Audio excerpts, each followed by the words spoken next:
beggars, never shall we die. Yo-ho, all hands, hoist the colors high. Heave-ho, thieves and beggars, never shall we die. Yo-ho, all hands, hoist the colors high. Heave-ho, thieves and beggars, never shall we die. Yo-ho, all hands, hoist the colors high. Heave-ho, thieves and beggars, never shall we die. Yo-ho, all hands, hoist the colors high. Heave-ho, thieves and beggars, never shall we die. Yo-ho, all hands, hoist the colors high. Heave-ho, thieves and beggars, never shall we die. Good evening, ladies and gentlemen. Welcome to Chilling with Sasquatch, where we discuss the weird, the wonderful, and the things that just don't make no sense. And eventually I'll figure out how to put myself up here. Hey, there I am. All right. Okay, so the topic for the evening is why my air conditioner's not working. No, that's not the topic. The topic for the evening is why I look like a drowned rat, which are related to why my air conditioner's not working. But anyway, sea monsters, because everybody likes the ocean, right? Right? No, I don't think so. I know a lot of people who don't like the ocean. Now, I sent out a few invitations. A lot of those folks are West Coast. So we'll do with what we get. Yeah, man, we're going to do it. I got a couple of videos picked out. Am I getting an echo? That was weird. Okay, anyway, I got a couple of videos picked out. And we're going to take a look-see at them and see if we can find us a sea monster or any reason to believe in a sea monster or identify a sea monster or maybe even poke at something that might have used to been a sea monster. I think the general consensus in the poll, well, most of us seem to agree that the giant squid is the most likely sea monster. I kind of like the idea of the giant squid being a sea monster. I mean, it sort of gives the concept that in earlier ages when ships weren't so mighty, perhaps the squid once took one down. And that single story, or perhaps a few stories like that, perpetrated into the deep time of human history. I mean, a Humboldt squid could take a guy out of a canoe. So, meh. Oh yeah, it is messed up. I don't know what else to tell you about it. So I got a couple of little videos over here. We're going to take a look, see at what's going on over there. We're going to let Wandering Hippie in. Hey, bud. How you doing? What's up? What you up to, brother? Not much, not much. Coming to join you, hang out, Super cool, man. talk about sea monsters. Awesome. I've got a few videos picked out over here. We're gonna peruse them and see what's what. How long Cool. have you been in the basement? I was eating my spaghetti, so it's no big deal. A couple of Well, minutes. I could put you back at the basement. You can finish your spaghetti. No, I could just shut off my camera if I wanted. No, that Okay. was the second helping anyway, so I was out there gobbling it down. What's up, Serious Truth? How are you? We got a few folks in chat over here. We got Work Lion, Serious Truth. Lion. You're in chat. American Justice of Texas. Previous guest, Ron Sevan, 313. Run. Little Princess OPD. You know, her cat is 17 years old, and don't you forget it. Wow. One day I'm going to say her cat's 18 years old. I've hung out with her in your backstage before. She's a curious individual. Yeah. We got MVTV, Montana Vigilante TV, and Harry Nuts says he'll try to get back through here. And actually, we got a whole crowd in the house suddenly. Ron Stevon and American Hottie. Let me get rid of this brand thing over here. It's in the way. There we go. All right. Good evening. Everybody good? Sir, yes, Good sir. evening. Good evening. Hello. How are you? Good. How are y'all? Good. I'm great. Now, I do want to point out that when all y'all came in here, my view count dropped in half. That's on panel, and so we're no longer in chat. I know. I can count. No, so I got a few videos here. We're gonna check out a couple of like sightings of something, right? And then I've got a story from Ben Thomas about a couple of different. Actually, no, I'm sorry, I changed that. It's I put the link in chat. I've got it over here in a second. But first, we're gonna see what they've got in the Gulf.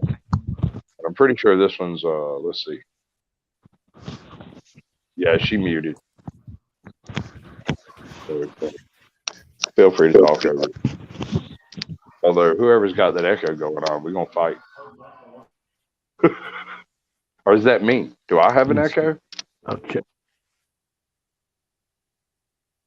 I've been muted there for a minute, so it wasn't me. Okay. No, I don't hear my echo cancellation's on. I do have that crazy chair though. I try not to move. Yeah, I'm stuck still too because my chair's worse than yours, like by a long shot. All right. We're gonna try some of that. Maybe that'll help.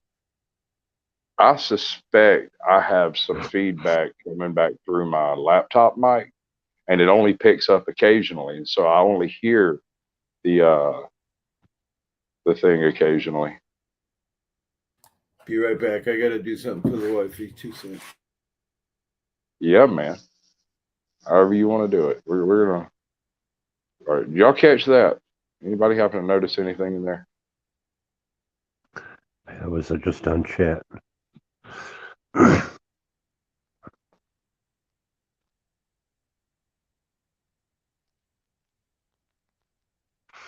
So we got this big basket. It's moving around over there. That is kind of weird because that marine snow seems to be drifting by.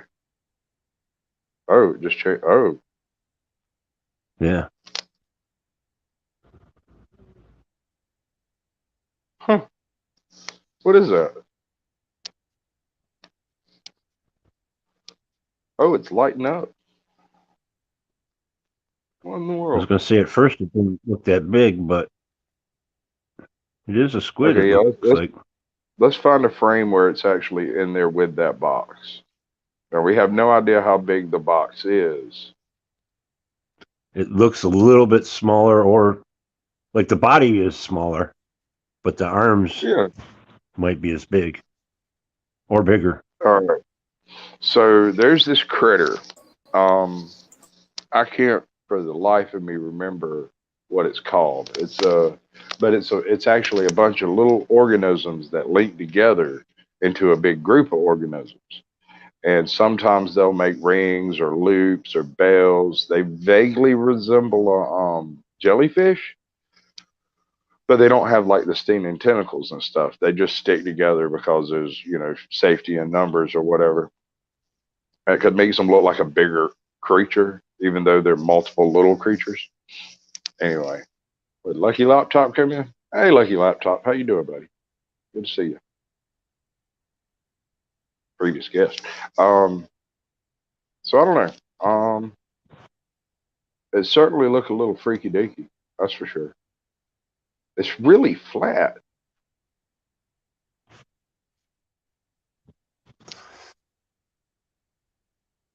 An absurdly narrow profile.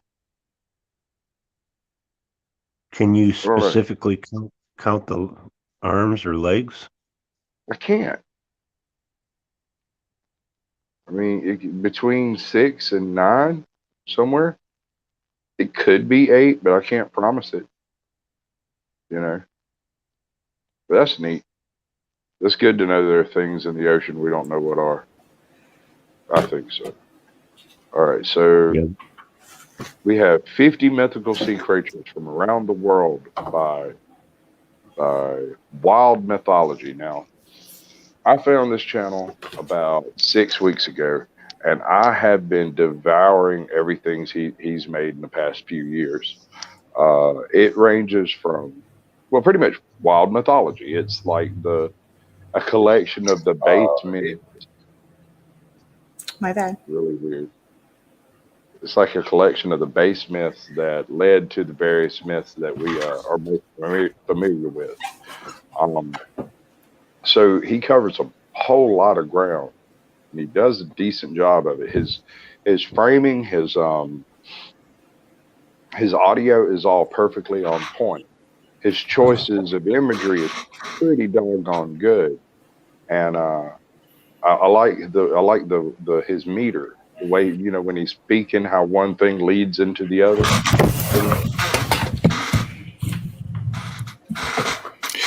Hey, and welcome back to That evil chair. Myth, fairy tale, lore, and legend. For you newcomers, I welcome you to the channel. What just happened? Bread and salt. On today's video, I'm going to list 50 of the most famous mythical sea monsters from around the world. Creatures from the deep, like the Kraken and the Leviathan. Creatures from rivers, like Kelpies and Kappas. And last but not least, creatures from lakes, such as the famous Loch Ness Monster. All of those creatures and more will be listed, each with a small description. But before we get started, make sure to subscribe and hit the like button so you can keep up with our latest videos. Also, let me know who your favorite sea monster is in the comment section. I'd love to know your opinions. Alright, enough talking. Let's get to the 50 sea monsters here on Wild Mythology.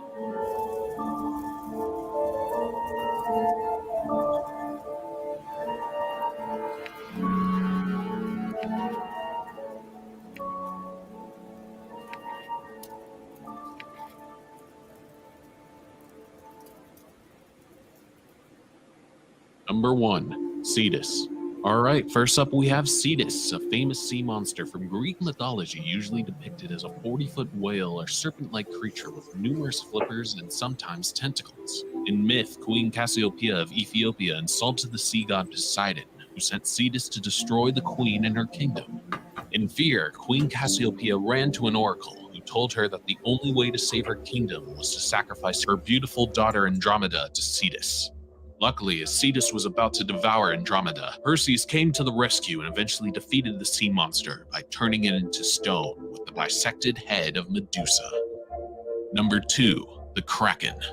As one of the most famous monsters on this list, the Kraken is a legendary beast, easily recognizable as a huge, squid-like creature that can easily drag down an entire ship into the dark depths. Usually thought to be a creature from Greek mythology, the Kraken's origins actually come from Scandinavian folklore, dating back almost 1,000 years. In popular culture, the Kraken makes many appearances, such as in the movie Clash of the Titans, the video game Sea of Thieves, and my most favorite, Pirates of the Caribbean, Dead Man's Chest. Number 3, the Leviathan. In the book of Job, it said that the God of the Bible created the great Leviathan as a way to demonstrate his power. Originally, he created both a male and female pair in the form of giant creatures with parts from whales, crocodiles, snakes, and sharks. The Leviathans were powerful, and if they had children, then all the other... All right. So the first one was the Kraken, right? Are we assuming that a Kraken would be a giant squid or possibly a giant octopus? Yeah, How about a cuttlefish? I would think it might be a squid. Yeah, maybe That- like a squid. I mean, we did recently. I saw a video of a giant squid off of Japan or China. Right. The thing was in the. It only swims in the very deep waters, Oh yeah.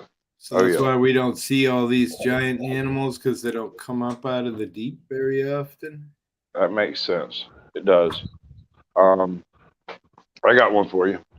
The octopus is a pretty good candidate. It usually doesn't live long enough to reach immense sizes, but I'm curious what would happen if you had one that was possibly born deformed or with its breeding apparatus malformed somehow. Because as I understand it, the reason they die is a genetic trigger that takes place after they breed. So I don't know why one that doesn't breed. I don't know why one that doesn't breed would die in the normal fashion. They should go on living, and if they continue to live, they are susceptible to the concept of indeterminate growth. As long as they've got food and space, they'll keep getting bigger. Theoretically. So, sort of like evolving, you mean? Like, No, okay. no, not evolving. Simply that if an octopus, you know how spiders, when they breed, the female sometimes eats the male? Right? Okay. Well, in an octopus situation, it's not unlike that, where the male literally dies the moment they ejaculate. As soon as a female octopus is pregnant, the male just gives up and drifts away. If a octopus was born with malformed genitalia, such as he cannot breed, then there's no trigger to trigger him to die, which would allow him to live much longer than your average octopus. Right? Theoretically. I mean, hypothetically, I guess. No? Yes? Okay. Makes sense to me. Yeah, for I sure. mean, the thing is I don't know if anyone's done any studies in that direction. I haven't found anywhere where people are cutting off octopus genitalia. I've never seen that. Sounds pretty cruel, but I mean, we do it to dogs and cats every day. Right? So there's that. Then there's the possibility of What's up, lost Harry? cat. Yeah, oh yeah. I wanted to say I love hairy nuts. I love hairy nuts. Never forget it. That man's so happy it tickles me. It makes me Nice. happy. Nice. It's fantastic.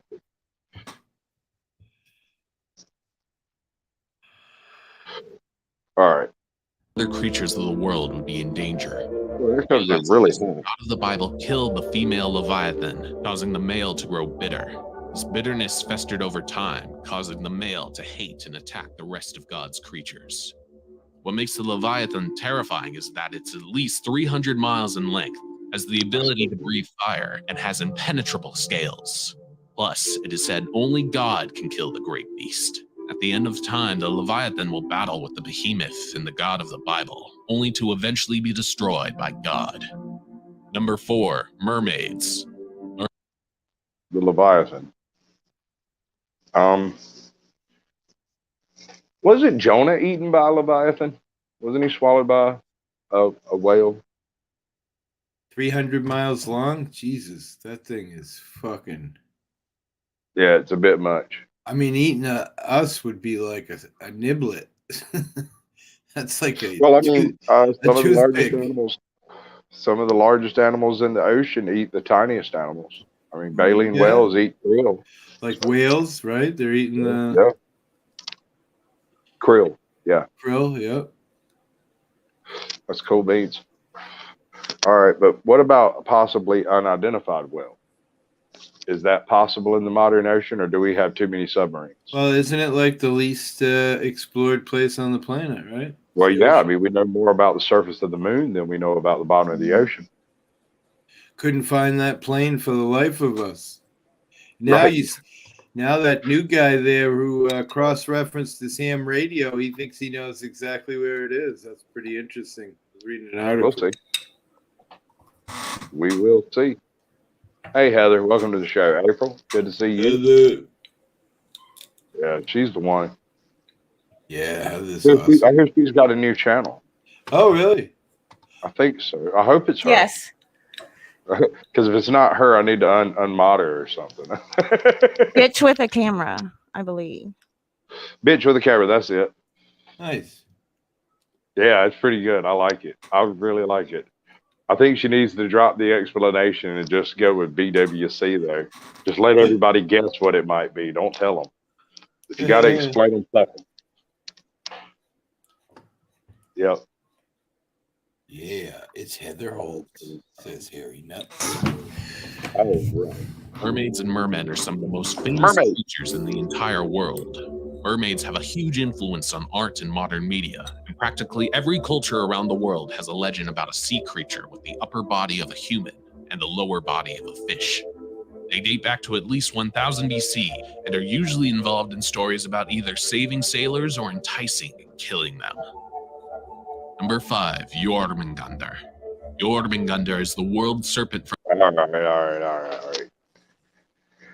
Mermaids kind of bother me. I got a video that I was going to bring up for another time. It's about the stellar sea ape.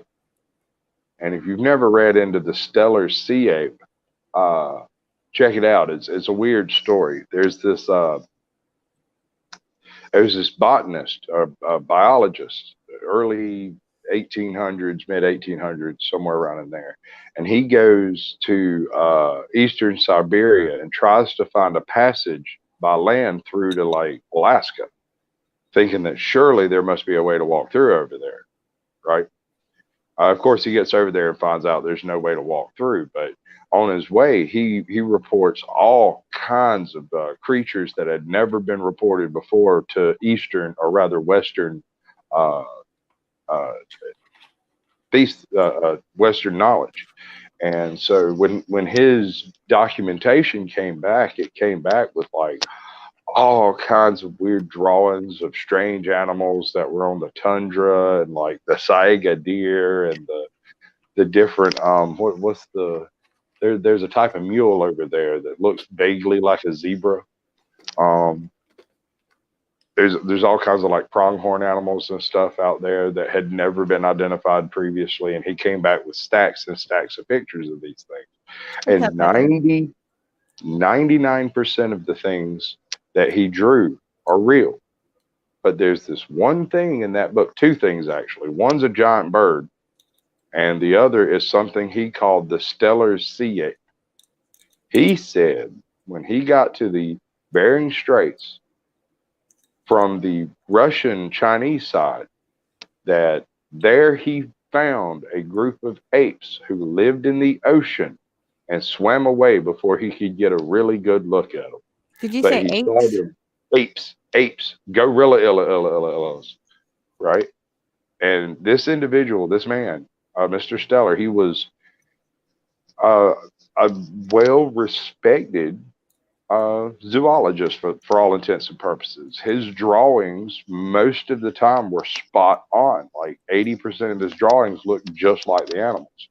The little bit of difference that there is could largely be explained by not getting a good look at them, or bad lighting, being at a distance, something like that. But the stellar sea ape is one of those that just makes zero sense, because there is absolutely nothing on the Kamchatka Peninsula that resembles an ape, much less in the sea. It's just not a thing. So the question's always been, what was he witnessing? And a lot of people say it might have been a seal. But there is also a seal named after Stellar called the Stellar Seal because he discovered it. He was aware that there were seals. So I find it hard to believe that my man might have mistaken a seal for an ape and went on writing about it. Mm-hmm. Or maybe he just found some really good mushrooms. Who knows? I mean, I don't know. But there's a couple of good videos on that. We'll check into that one when we go looking for mermaids. So why Right do now, mermaids scare you? Mermaids? Oh, they terrify me. Why? All right. Hypothetically speaking, if there was a second intelligent race on Earth, most likely they would be reptilian. Second most likely would be aquatic. If they were aquatic, the likelihood of it being a variation on an ape is unlikely, although the Dogon Sea people always said they was going to return and that they would destroy all of us. So, you know, when ancient dark gods promise to destroy your culture, you should at least acknowledge that it might be a problem. Mm-hmm. You know, we're going to be trying to put on the Dagon scene. Hard pass. I'm not one of those people. I don't do that. I'm sorry. The salt would bleach my hair. I can't have it. Well, you can see, like, where I live, way out here on this, surrounded by where you would expect them to come out of the sea and get us if they were out there. Some of the really deep ocean out here off Cape Cod, because I'm 70 miles out. So, but yeah, I hope there ain't any. Well, I mean, I've spent an awful lot of my time in the ocean growing up. So, Me too. yeah, that's right. The Stellar Sea Eagle too, that he said was freaking like 20 foot big. Yeah, no, MVTV's read about it too. I don't remember exactly where I found that book. It was in my high school library, I believe. Although I also got in really, really tight with our local librarians. You want to learn some shit? Go to a library. Mm-hmm. Screw Google. Google's guessing. Go to a library. Nowadays, they'll tell you when you get there, they'll hook you up with a computer that's hooked up to Google. Hard pass there. Give me some encyclopedias, baby. I'm gonna go read it in a book. We have things happening over here. All right, Jormander. From Norse mythology and probably the biggest sea monster in existence. Being banished to the Earth's oceans by Odin as a child, Jormungandr grew so large that he could stretch around the Earth, allowing him to grasp his tail with his mouth. It is said that when Jormungandr lets go of his tail, the ocean will flood the Earth, allowing Jormungandr to meet Thor on the battlefield during Ragnarok. There, a vicious fight between serpent and god will take place, resulting in the deaths of both Jormungandr and Thor. Number 6, the Kappa. The Kappa is one of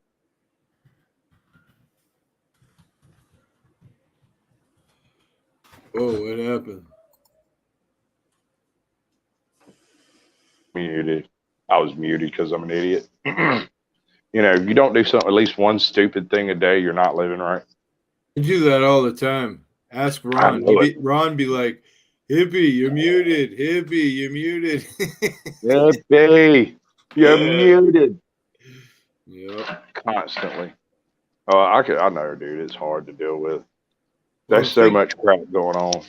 Thing is, I'm singing all the time, and I don't want to punish anybody with any of that. So I always mute. Smart man, good man. Hey, I had something weird happen today. So they took my stream the other night, a couple nights ago, right? Which made sense because I played all kinds of music. I don't even know what I played. But then today I got a letter from YouTube saying they took a stream from Christmas. Christmas night, I had a Christmas party and I played some Father Christmas. and they took my stream for it. What? Like fucking, I don't know how many months ago that was. Like they took the whole thing? Yeah, they took the whole stream. So now I gotta download it and then delete it and then put it back up because it's over 6 hours. So you can't do the okay, I got you. I just had one. I was fixing to point this out. I got a video, Ghosts, Goblins, and Interdimensional Elves. It got hit with a copyright block. Yep. It's blocked in the US. So I gave it to YouTube, told them to trim it, and that thing's still sitting over yonder just spinning away. That's what exactly what I'm going through right now. I had that stream from the other night. They took it. So I was trying to trim it out. Luckily, I've learned now if I want to stream, I've got to cut it before 6 hours. So that way I can modify it. You know what I mean? Otherwise, if you go beyond 6 hours, you have to download it, then find the music yourself and blah, blah, blah. But damn, I didn't know that. I've been downloading every single one of them and hand editing all of that crap. That's the first time, this stream's the first time I've tried to trust YouTube with it. No, that's not true. I did it once before. I mean, it takes hours and hours. That's the only sucky part. Well, Kevin, I'm not so much very intelligent as I am extremely well read. I grew up in the middle of nowhere with a library card. So I've read all sorts of stuff. And so at this point, when I'm setting these things up, I'm always going through like YouTube, and I'm working on getting Instagram in here so I can get to the reels, so I can use them. I want to be able to bring in like Reddit videos if I want to. Got to be careful with those. And I go through with my phone like during the days, and I click on videos that I might want to use on my show. And then after the show, I go back and empty the ones out that I didn't use and keep the ones that I did use in a file called show clips that y'all can't see. So you don't know how many of these things I did and didn't use, which is retarded, let me tell you, because I'll end up with 30 clips for a show and use 4 of them. Hey, Monterey Magnet Man, welcome to the show, brothers. Good to see you. Did I miss Jeff? Did Jeff come through? No. Okay. All right. She's just doing her mod thing. She's being a good mod. Thank you, Heather. I appreciate it. All right. Okay, so we're not going to let you know right away if he was here, just to let you know. Oh yeah, sure. I'm a chat guy. I sent Joe an invite too, but sea monsters might be too weird for him. I don't know. I doubt it though. He probably doesn't check his email too much. Japanese mythology.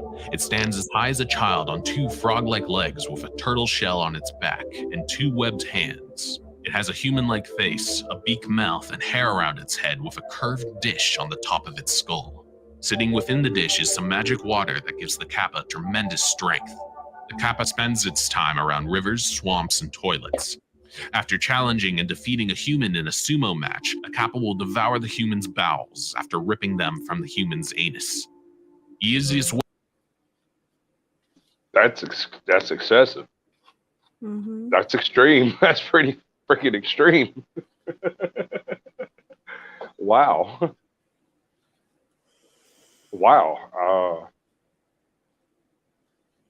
I like your glasses. What's your up? Glasses, American. I like her glasses. They're cool. Thank you. I got some cool ones too. Inspired by the mustachioed one. Awesome. Oh, look, I can switch it up now. I got these in. Oh yeah. Oh, those are pretty cool. We're gonna switch it like this. Oh Lord. Y'all are tons of fun, you know that? Okay, so what about the kappa? It's a 400-pound frog that's 5 foot tall and squishes your butthole out and eats your innards. Mm-mm. Okay, I'm not a fan. Mm-mm. He seems excessive to me.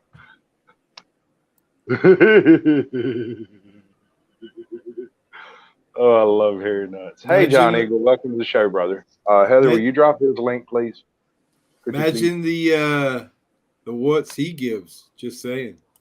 I don't think you get a wart from him. I think he eats your insides and you turn into a kappa. I think you turn into one. Let's see. The way to defeat a kappa is by bowing to them. The kappa will be obliged to bow back, causing its magical water to spill from its head, becoming extremely weak. Once Oh, weak, a cool. kappa will make a promise or give great knowledge to survive. And as the most honorable of all yokai, the kappa must always keep a promise. Number 7, the Loch Ness Monster. Probably the most famous sea serpent-like creature in the world has to be Nessie, the Loch Ness Monster. What do we think about Nessie? Seems believable. It has to be photos. believable. Lots of photos of stuff, which Stuff. sort of backs it up. I have a theory about Nessie, and it's a fairly lame one. You're not going to like it. Go And ahead. the worst part is you're not going to like it, and then you're going to hate me because it fits. It fits perfectly. Well, I never said I liked you anyway, so Well, that's good. Let's That'll be start there. handy as hell. That'll work perfectly. All right. So in Loch Ness, one of the things Loch Ness is fairly famous for are its large eels. And much like with octopus, some eels, when they breed, the male will die. The female will survive long enough to keep the eggs. And then once it gives birth to a whole slew of live eels, they swim off and die by themselves. But we do know that most eels don't do that, but some do. I don't know if the one in Loch Ness does. But yet again, if it has damaged genitalia and cannot breed, it does not trigger the death cycle for the male, and they could continue growing as long as they live, and we don't know how long they live. So hypothetically, one of these Loch Ness eels could feasibly have a damaged penis and therefore never breed and never get the instant death signal of having bred. And like the octopus, can continue to grow larger and larger over years because there's not actually a death signal to kill it. You can hate me later. So imagine a 25-foot eel swimming around in Loch Ness and you saw that thing poke its head up for a second. You might be screaming sea monster. I mean, you wouldn't expect it to be in Loch Ness. It's not that big, but there's no reason why an eel of this type and even a small waterway couldn't get larger than the waterway could support, provided there's food enough for it. But the weird part is that the eel doesn't make sense if the body is sticking out of the water, because they don't particularly It do depends. Let's say it's a decent sized male. Let's say your average eel in this case is say 6 foot. Say they're pretty big eels, hypothetically. We can take a look at it after we finish the video, and we'll see exactly how big the Loch Ness eels are. But let's say they're 6 foot.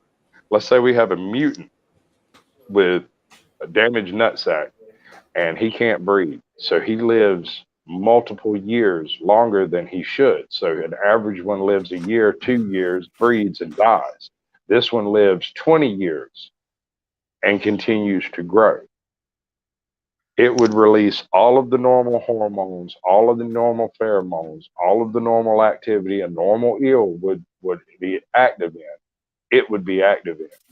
However, it would be much larger by possibly a couple of orders of magnitude. That eel would attract other eels because they tend to cluster in balls, and that eel would be big enough to protect the other eels from virtually anything in there except for itself.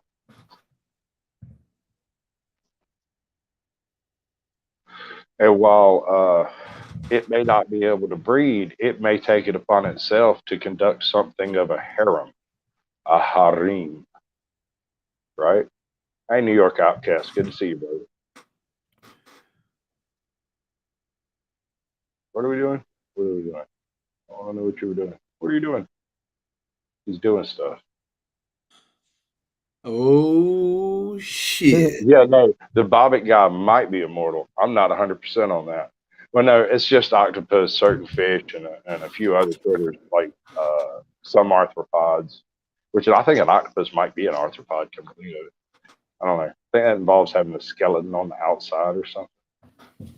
I don't know. It's very confusing. It's all very confusing. But Jormander, the big world-wrapping serpent, probably not a thing. Pretty unanimous on that. I would say not. Probably, most likely not. All right. I We'll mean, let this play through, and then we'll pick it up on the other end. Yeah? yeah. Yeah. Monster. Famously said to inhabit Loch Ness in Scotland, Nessie has been described as a large creature with a long neck and one or more humps on its back. Other than that, there have been numerous descriptions of Nessie over the years, a popular one being that Nessie resembles a dinosaur or sea serpent-like creature. Gaining huge popularity in 1933, the Loch Ness Monster has been a huge matter of debate, with many people believing that the creature is real and just waiting to be found. Number 8, the Kelpie. The Kelpie is a mischievous and dangerous creature from Celtic mythology. Described as a black horse-like creature, the Kelpie stands beside or in a body of water, waiting for those to pet it, usually children. Once a child pets or gets on the Kelpie, it will rush into the water, carrying the child to be devoured in a watery grave. Kelpie is also able to shapeshift, usually shifting into a handsome man to attract young women. The best way to recognize a transformed Kelpie is by looking at his hair. If there are water weeds in his hair, you can bet you're dealing with a Kelpie. Number 9, Skyla. Skyla is a monster from Greek mythology who is one of the 2 terrors of the narrow sea pass between the Wanderer Mountains. She was described as a frightening creature with 4 eyes and 6 long necks that could stretch over 100 feet, each with a horrid head that contained 3 rows of jagged teeth. Her upper body took the form of an ugly hag, and around her waist were 6 dog heads that boasted sickly-sounding barks. Skyla was famous for snatching up dolphins, sharks, whales, and especially sailors that traveled too close to her cliff. When Odysseus came into the sea pass, he and his crew chose to face Skyla instead of the second guardian, Charybdis. But Odysseus and his men got distracted by a giant whirlpool as they sailed through the pass, allowing Skyla to grab 6 of the men and devour them instantly. Number 10. All right. The big whirlpool. This is something that's been a myth of sailors for millennia, forever. Ever since men have sailed the ocean, there have been stories of sea monsters that swallow ship whole. Ship whole. Words. English. There are these stories of sea monsters that can swallow ships whole. And I've always wondered, are we talking about, great whirlpools like this actually suggests it is? Or are we talking about actual, like physical monsters dragging them down? Or possibly displaced methane shelves bubbling to the surface and reducing the density of the water beneath, causing the ship to sink suddenly? What are we talking about here? I don't really know. I've seen that video on YouTube where the guy takes this big tank and he makes like water like a wave, and then he does that. He puts that bubbling natural gas or whatever gas it is. Yep. And instantly the boat goes right down. Yeah, pretty interesting. I fished on a boat. I fished on a boat for years out, 60, 70 miles off the coast of Cape Cod here. And I always used to freak me out that my boat was a steel hull with concrete and then another steel hull inside of that. And when you're floating in a wooden boat or fiberglass, you kind of feel like, yeah, this makes sense. But when you're in a big giant chunk of steel and concrete, it don't make sense. Displacement, yeah, it's a funny thing. It is a funny thing. Rogue waves. I always liked the concept of rogue waves, and I firmly believe they're the real deal. They're a thing. I know we've got a few records of actual rogue waves in modern history, and rogue waves could very well explain a lot of the sea monster stories. I mean, all it takes is somebody to misunderstand what they saw. I mean, a 60-foot wave, serious. When the normal sea level is, 4 foot, 5 foot, suddenly a 60-foot wave comes through. That's serious. That'll put most boats under. Well, maybe not a few modern ships, but it'll damage them. Certainly damages them. I've got some footage of a ship breaking apart. We'll take a look at it at the end. What were you saying? I was just going to say the scariest time I ever had for the few years I fished offshore was we hit sea mist in the middle of the winter, and all the stay wires got to be from a 3/4 inch wire to 4, 5, 6 inches in diameter. And every time you did a wave and things would move, big chunks of ice falling down everywhere. You didn't know what to do, you know? Pretty scary. Oh, yeah. Ice The is chunk- scary. Boat chunk- instantly goes down in the water, you know? I mean, you're picking up weight every minute you're there doing that. Yeah. And it's weight in exactly the wrong place. It's weight up Right. here, not weight down there. Yep. Down here is fine. You can get a little heavier down here. You'll become more stable in the water. But up there is the worst possible place to gain weight on a ship. Just as bad as an aircraft. All right. Charybdis. Hey, Bernie. So welcome did to the you show. reverse the? I must lettering? have at some point. Because The body all flip around. on StreamYard, I just thought maybe you did it on purpose so that way you don't get a claim or whatever. Oh, I'll leave it that way then. Maybe I did. I don't remember doing it. But, I've been fiddling around in here a whole bunch today. So, But in StreamYard, under video, there is a setting for mirror. It's either turn it off or turn it on. I forget which it is. But like right now, Okay. if I flicked it, my love would be backwards. So, right. but it's also a way to help in protecting yourself if you're playing somebody else's It's over video. here. It's over here on my OBS backwards too. So I must have flipped the window at some point. Yeah. Well, as long Let's as we're keep having going. fun about it. Charybdis.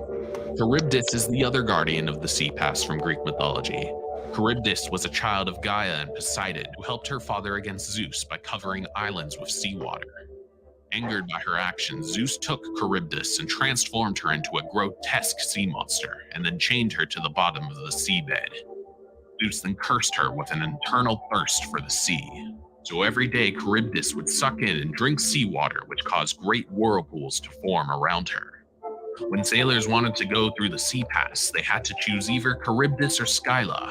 When Charybdis was chosen, usually the entire ship and most of its crew swirled to their deaths. Only a few have survived. Just ask Percy Jackson. Number 11, the Bunyip. Bunyips are creatures from Aboriginal Australian mythology that are said to lurk. What do you know about the bunyip? I mean, I've never heard of any of these except for Loch Ness, to be fair, but it looks interesting. It's like Okay, well, a the bunyip- seal with giant teeth. It's a little more than that. A bunyip is a fearsome creature from Australia that, depending on who you pay attention to, resembles anything from an alligator man all the way through to a pig man. And they hunt the wilds of bush of Australia in the waterways, and what do they call them? Billabongs. The billabongs and waterways, and they eat people. And when they eat you, you turn into one of them. They drag you off to their place and make you one somehow. Let's find out. I can't remember exactly how. In lakes, swamps, and lagoons. They have many different descriptions, but the most common is a giant sea-like creature with a hippo-like face. They're usually nocturnal, are able to swim swiftly with their fins, lay their eggs in platypus nests, and are known to attack women and children who get too close to bodies of water. Number 12, Uklet. From the Inuit mythology of the Arctic, we have Uklet, who is a half-wolf, half-killer whale creature. The hybrid is extremely fast on land and a swift swimmer in the sea. It's highly aggressive and is known to fight and kill men. Number 13, Luska. Luska. Is a creature. Before we get to this one. All right, the Luska. Are y'all familiar with the Luska at all? No? Oh, this is a good one. This is one of my favorites. All right. So the Luska is reputed to exist in the Bimini and some South American region blue holes. These are sinkholes that are either underwater or on land to connect to the ocean, but they are so deep, most of their depths have never been plumbed. We don't know how deep they are. We know that there are freshwater sinkholes near the ocean that are freshwater for the first 60 feet and then become saltwater under that, meaning that they are directly attached to the ocean. But as far as where they actually go, no one knows. But the theory goes that a bunch of them over in the Bahamas region are all connected, and that something uses these connections to go from blue hole to blue hole and eat people. That's where my overgrown octopus theory came from. Was having researched the Lusca. Now the description of the Lusca is a little bit wacky. It's supposed to be a shark-headed octopus, but I kind of had another thought about that. In the Pacific Ocean, and I know this is not the Pacific Ocean, but in the Pacific Ocean, there is a species of squid called the Humboldt squid. They are some of the most ferocious attackers in the ocean. You don't go in the water in that area during certain times of the year because anything that splashes is liable to get attacked by a Humboldt. And these things are 7 foot long, bright red, and they're called the red devils of the deep. And they regularly kill divers. They regularly kill fishermen. They regularly drag down small kayakers and stuff. This happens all the time. And I was thinking, what if somehow a small group of these Humboldt end up in Bimini? Somehow they hitch a ride on a freighter through the Panama Canal, and there's 2 or 3 dozen of these things running around at any given point. No one in the Bahamas Gulf Coast / area would have any idea what that thing is because we don't really have squid that big over here, and nothing near that aggressive. Nothing. I mean, our sharks are passive for the most part. I don't feel But the bad. Lusca, what's that? Montana, I don't feel bad. Montana says I haven't heard of most of these either. Like I said, I've read everything I could get my hands on. I mean, everything. you know, I always tell you, I've spent my whole life, you know, doing Reading drugs. 2 books. Even when I was a kid, you know, I never did anything but fucking up, you know. So I So I think missed a lot of Saturday. mine. I think maybe Saturday we might take a look into some Mahabharata lore. We'll get into some Indian lore because some of that Nice. stuff's really cool. I mean, it's hard to explain. You kind of have to hear it to understand it. I could show you a cool rock we have out here where I live. Please do.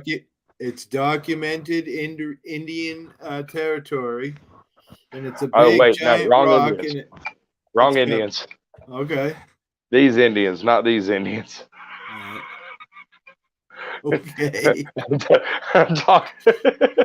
I'm talking about Hindus, Okay. not right. natives. At least not here anyway. I was just being clear. The Mahabharata is a Vedic text. It's one of the Vedic lores, Okay. and it reads like Buck Rogers kind of. Once you get into it, it's pretty neat stuff. But let's check out the Lusca.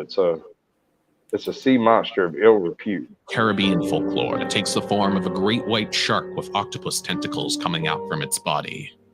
It's a famous sea monster said to inhabit the blue holes in the Bahamas and is apparently able to move as fast as a jet ski and change its skin color in order to camouflage with the environment. It's said that As fast as a jet ski and can change its color to match the environment. Well, we know that change the color is pretty common in fish, so we could go In with some that. fish. And in octopus, it's like a second skin. Mhm. They all do that. Squid do too. Although squid don't usually use it for hiding, they tend to use it for like communication between squid. Right. I have a funny story, real quick. Is that out here Go on ahead. the piers, at certain times of the year, a lot of poor people come down to Provincetown, and there's piers off at the point of P-Town, and they're catching all these squid, you know. So I was out there with my granddaughter one day. I think they were Vietnamese maybe, and I was looking in the bucket that they had the squid, and I went to reach in there, and the guy's like, I wouldn't do that if I was you, you know. And I'm like, why? What's up? I didn't know that. He's like, look at the teeth. So he grabbed one, held it up for my granddaughter, and started spraying the black ink. But yeah, it's got pretty impressible fucking little pinches. He said that they crush shellfish and everything, that they're pretty tough. Yep. It would do some hurting on you. They Pretty look freaky. in. They have a beak, much like a parrot's beak. They'll take your face clean off. Um, Yeah, that's not fun, is it? Ow. I'm not happy about it. Blue lies. Oh, cool. And it's able to grow up to 250 feet and is highly aggressive. Number 14, Yumi Bozu. The Yumi Bozu, or the ocean monk, is one of the yokai from Japanese mythology, usually thought to be spirits of drowned priests. It's said they can be 100 feet tall and usually have a bald black head with large eyes. Their bodies are shadow-like and usually surrounded by clouds or mist. Umibozu are known to appear in front of ships, and if one of the sailors says something negative about the sea creature, then it will demand a barrel from the sailors, fill it with water, and then proceed to drown the crew in it. The only way to escape this fate is to give it a barrel with no bottom. Number 15, Sirens. The sirens were dangerous sea creatures that enchanted sailors with their bewitching singing. The song would cause an illusion to fall over the sailors' minds and cause them to jump overboard or shipwreck on the rocks. That's a good question. How would you go about FOIA requesting military vessels' cameras for searching for sea monsters?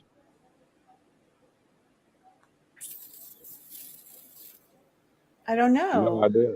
I mean, because if they're not acknowledging them, I mean, Then they can't say no, right? well, I mean, but no, if they're not acknowledging them, therefore it's like they don't exist. So how? So it doesn't matter. I could look at all the How are footage you of it I going to want. know if they have documentation or not? You know what I mean? So you could be requesting something that's not there. That's not the Might point. be top We secret, request like the footage and UFOs then were. look. listen, my last town hall, I couldn't even get the name of a woman who was yelling at me for filming, and you think they're going to give me information about a spaceship? Fucking give me a break. They ain't giving us any information, bro. Well, now you I might guess be able you're to. right. He give you a piece of paper with a big black square on it. It's been all fucking Right. you know, deleted Everything to protect redacted. you. Yeah, redacted, exactly. It looked like an SCP file. I like the guy. Redacted. I like the giant before that, though. I mean, giants are in the Bible. We could say a lot of giant info. I've out heard there. about this one, the one that's up. Umibozu. Yeah, the sirens, those are Greek mythology, but a version of them exists in almost every mythology. These beautiful women who lure people from their ships to their certain death are a very common myth in the prehistorical myths of ages, the verbal myths, the oral traditions. But I mean, it's all cautionary tales. I mean, it's just like the elf stories. Never trust an elf. Never trust a being from another dimension, and never trust a being from another planet or another time. You cannot understand them. They may be making human type noises, but the noises they make lead unto your doom. That is what every single fairy tale is telling you. Yeah. Not that they're evil, but that no good will come from messing with them. That's Mhm. true for sirens, mermaids, you freaking name it. I so want to hang out with a mermaid. You know, there's places in Florida where there are whole schools of girls who train to be mermaids. They train to hold their breath for like 2 minutes at a stretch and swim around looking pretty and I stuff. didn't say I want to be with a girl who can pretend to be a mermaid. Well, what if mermaids eat your brains? I understand they're probably dangerous. I still want to like chill with one. I just want to see one. I just want to smoke a joint and be like, Yes. hey, yeah, see how Yes. big of a hit it could take if it's going to smoke the joint all in one hit. Mermaids are so real. I don't care what anybody says. Oh, shit. All right, we're totally going to have to go into mermaids on the show. Oh yes, We're gonna I have want to be do there. that. We're definitely going to have to do it because I mean, there's a bunch of different mermaid myths from all over the world. They're all a little different. Like the mermaids in India usually have tentacles instead of fish bodies. But in the end, isn't it always the mermaid's a bad person? I mean, Well, yes, in almost every case, there's no good that comes from dealing with them. Although there are some myths about people who lived with the mermaids for a while and then returned. right. And they returned crazier than shithouse rats and incapable of really functioning in society. Right. I get that. And railing about mermaids. I want to be that person. A week you? Oh yeah, Kevin lives in Florida. He knows all about that crap. He's probably introduced to a few mermaids. I want to go pet a dugong. I want to go pet a sea cow. A sea cow. Yeah, they're like dugongs. They're like manatees. Oh, They're okay. called sea cows. Yeah. Gotcha. I've been to Edisto, I know at least 60, 70 times. I have waded out into that sound. I don't know how many times. I have never seen a manatee on that shore. And I've looked. I've seen dolphins, porpoise, all kinds of other crap. You can go Shark, to the aquarium. I don't want to go to an aquarium. I've petted a dolphin. I've touched a barracuda. I have captured an octopus with my hands. I have never touched a manatee in the wild. I want And you to. touch you. Never mind. Baby tea. That's funny. It's funny stuff. Yeah, they are pretty sweet and docile, although I wouldn't want one to roll over on me. ATL be talking smack. What do you think is going to happen when you live with a watery tart for a few years? And of course, you're not going to be right anymore. I bet she's wishy-washy as hell, too. Even flakier than blondes. Hey, I got some new jokes. I filmed about a half dozen new jokes. And Yeah. I'm afraid I may have angered Cheese Bear with them. They're ginger jokes. Oh, I got to hear So them they're- after we're done. I haven't uploaded. They're all uploaded, but they haven't released yet. They're Okay. going to be released in I'm There's a saying, couple. backstage. Okay. Yeah, where is Cheese? I got one. I got one. You don't have to tell it now. I want to tell this one. Okay. I don't remember. I don't think I've recorded it. Because it's that dumb. It's that dumb. It's really dumb. What's the difference between a ginger and a shoe? A shoe has a soul. I've heard that one. Yeah. I may have recorded it. I don't think I did that. No, well, it's not from you, but I've heard that one. Okay. But you didn't deliver it very well, FYI. No. It's harder to do live. It's also a crappy joke, so it's not great. Oh. Wow, kick her from the show, will you? All right, I'll jump right on that, dude. You're both mods. Y'all are just gonna have to duke it the fuck out. I can't help you. Let's do it.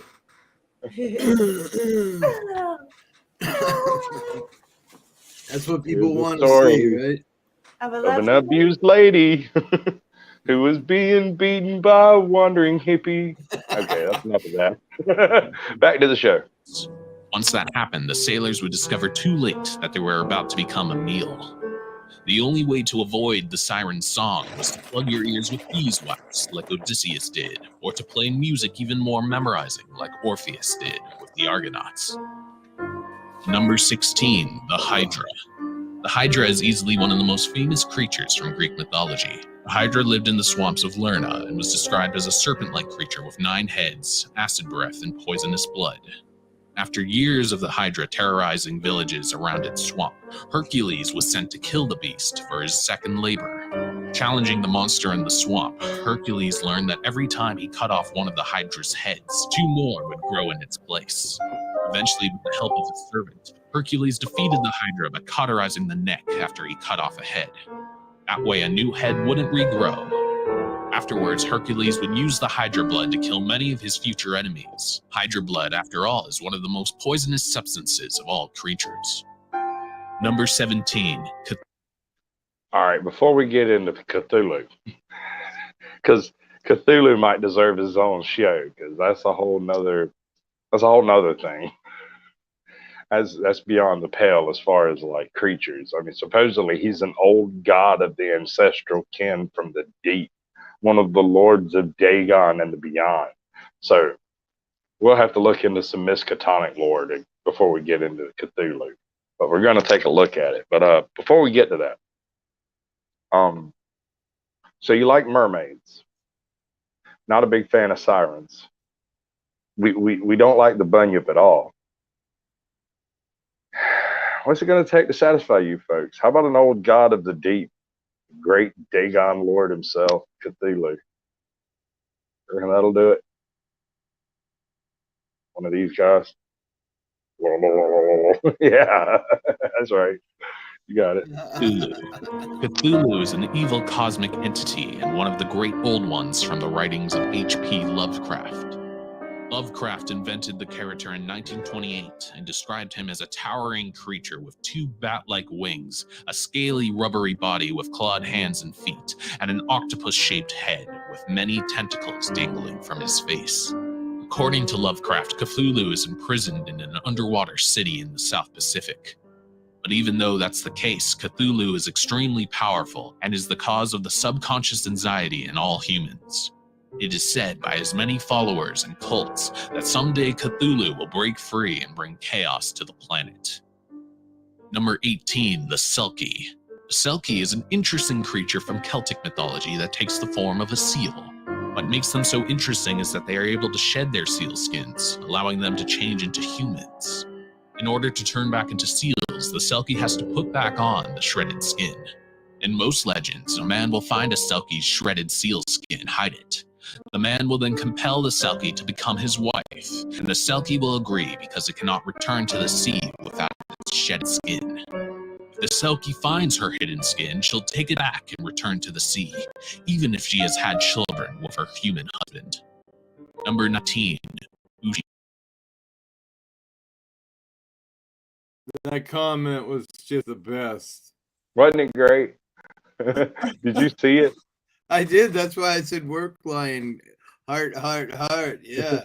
My wife told me to get my kid ready for his first day, so I punched him in the face and took his lunch money. Why does a redhead answer the phone on Saturday night? To tell him it's the wrong number.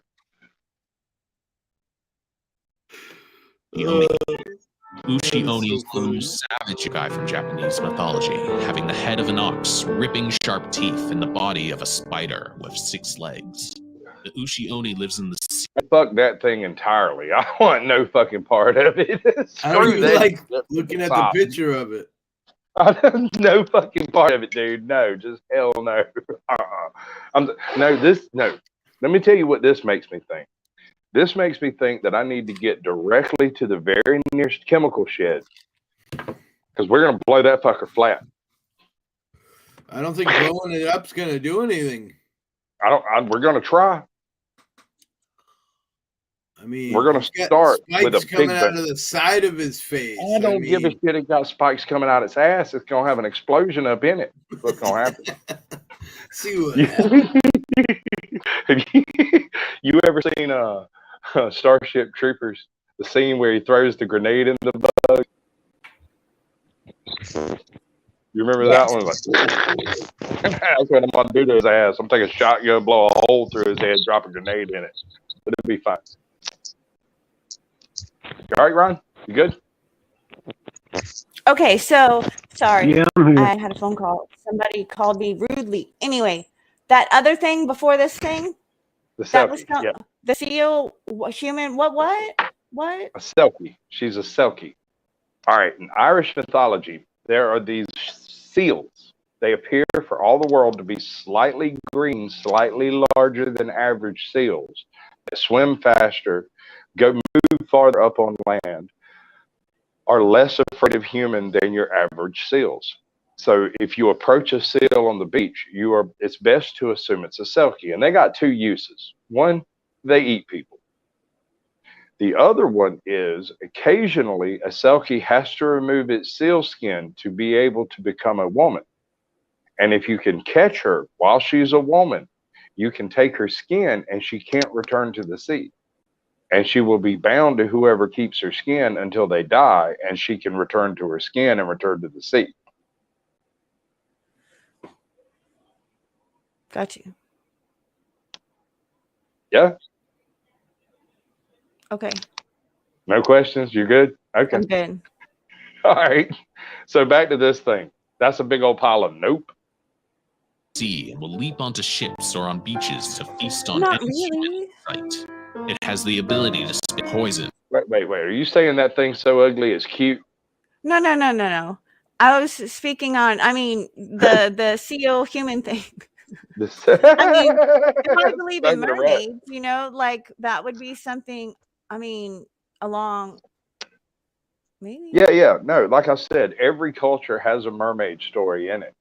If they have water in their midst, even desert cultures of North Africa talked about the sea women.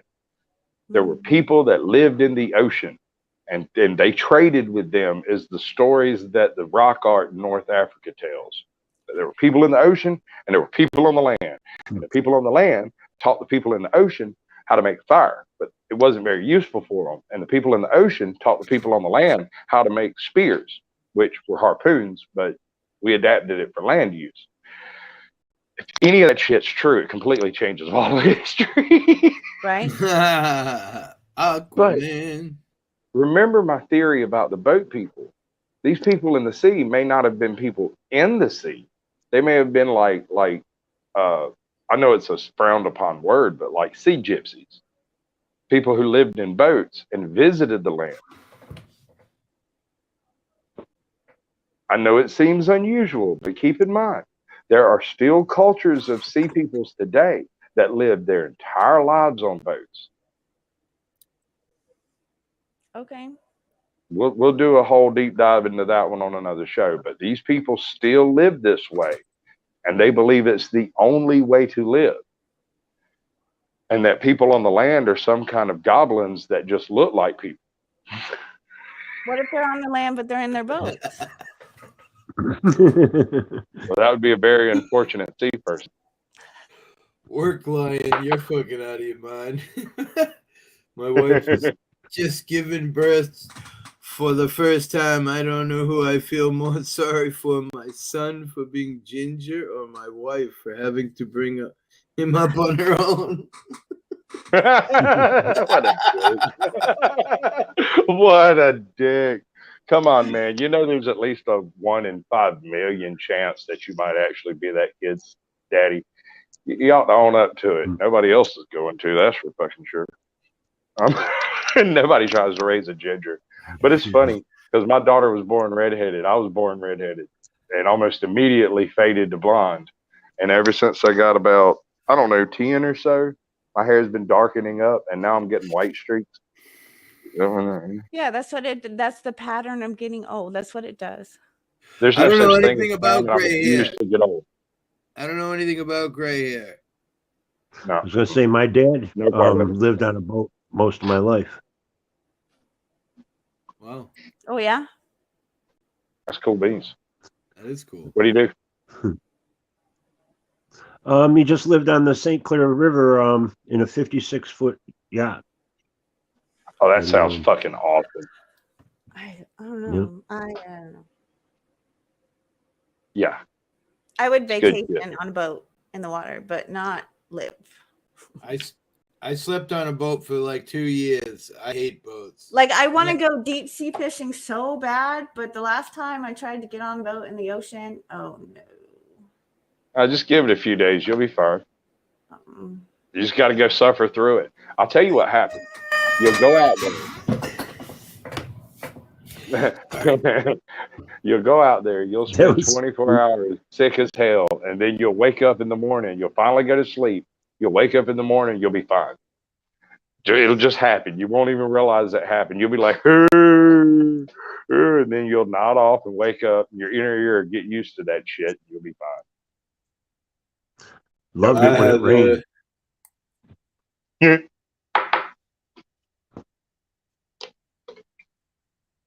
All right, let's crank this back up. Because I want this thing off my screen. It's freaky. As well as the ability to make and shoot spider webs. It truly enjoys making humans suffer and will devour its victims in the most gruesome and slowest way possible. Like, what the fuck? Number 20, Rusalka. Rusalkas are evil undead women from Slavic mythology who lure and seduce young men to a watery death. Rusalkas are women who died in or near a lake or river. Their souls then come back to haunt the body of water they died near.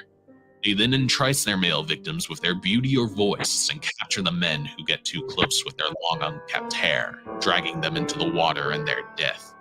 One of the ways to identify a Rusalka is that they aren't able to leave the waters they are haunting completely.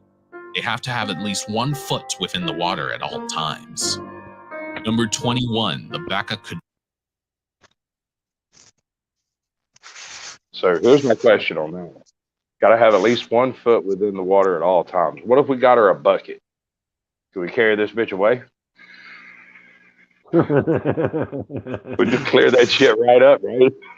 We just go put her on a rock somewhere and let it dry out. Did you I'm see such private a chat, Sasquatch? What's that? Did you see your private chat? Not recently. Oh, Ron says his phone is on. Yeah, no, It's been he's up robotic. here. He's right Oh, there. dang. My God. I snuck him in the back door while you wasn't looking. Yeah, it's good stuff. You got 15 minutes. Kajira. The Baka Kajira is a yokai from Japanese mythology that takes the form of a moving skeleton whale. It's several times larger than the blue whale and attacks any ship that is trying to hunt whales. In one legend, a whaler tried to harpoon the yokai, only for the harpoon to go right through the Baka Kajira. Number 22, Aspida Cologne. The Aspida Cologne is a humongous sea turtle with a shell that takes the appearance of an island. Its shell is covered in entire forests of trees and vegetation. Sailors usually mistake the giant turtle for an island when it stops to rest. It's only when the turtle awakens that the sailors realize what they're truly standing on. Unlike most sea creatures, the giant turtle has no ill intent towards humans. After all, it's not its fault if silly sailors mistaken it for an island. Wow. So I find it unlikely that there are any island-sized turtles out there. But if there was one, Fiji would be a real good one to check. I don't think there's one that big either. Number 23, the Encantado. The Encantado is a creature that looks like the Amazon River dolphin, but in truth is actually a shifter that shifts into a man and seduces young women. Another legend says that if you look the Encantado in the eyes, it will bring you a lifetime of nightmares and terrible visions. Number 24, the Grindalo. Grindalos are small creatures with green scaly skin, sharp claws and teeth, and have long thin arms with brittle fingers. They originate from British folklore but have been made famous by their appearance in the Harry Potter books and movies. They usually spend their time in lakes and swamps waiting to grab and drown small creatures or children who pass by. Number 20. So what about a Grindalo?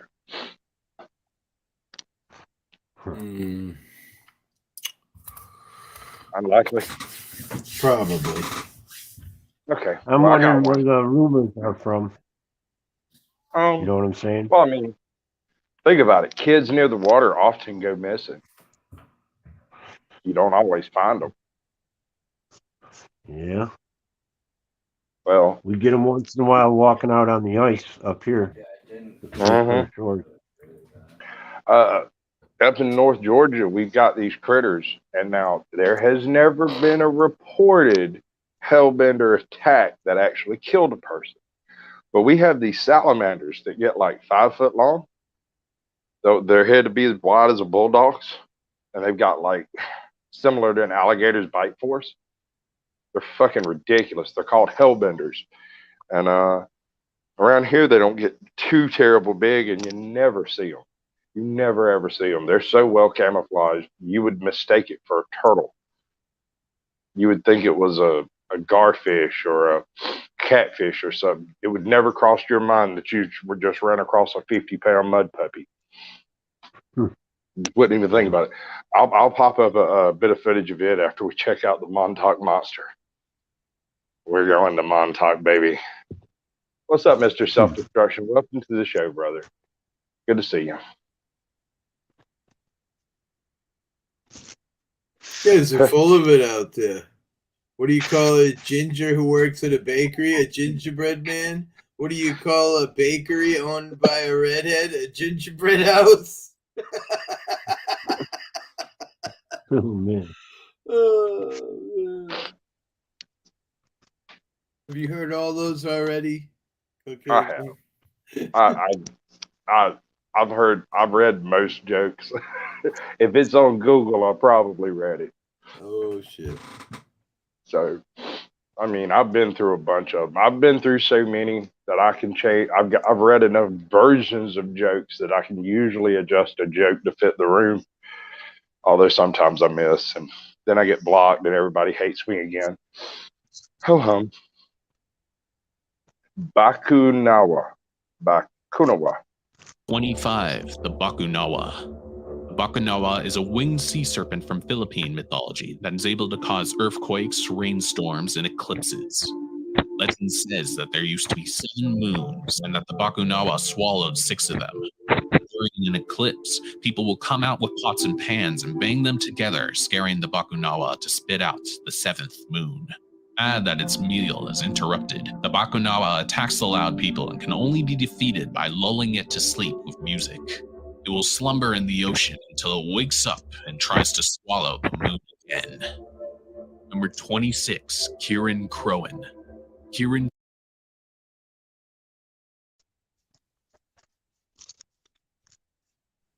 I guess it helps if I actually undo all of this, right? So Bakunawa.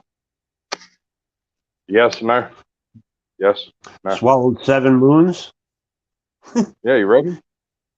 No? I don't know. No. Unlikely. Possible. Okay, no Bakunawas. Just checking. I like all the pitches that somebody went through hell to draw. So big it's able to eat 7 whales in a single day. Legend says that Kieran Crowan can transform into a small silver fish to hide from fishermen. Its transformation is also used to hunt. Fisherman catches the small fish in a net.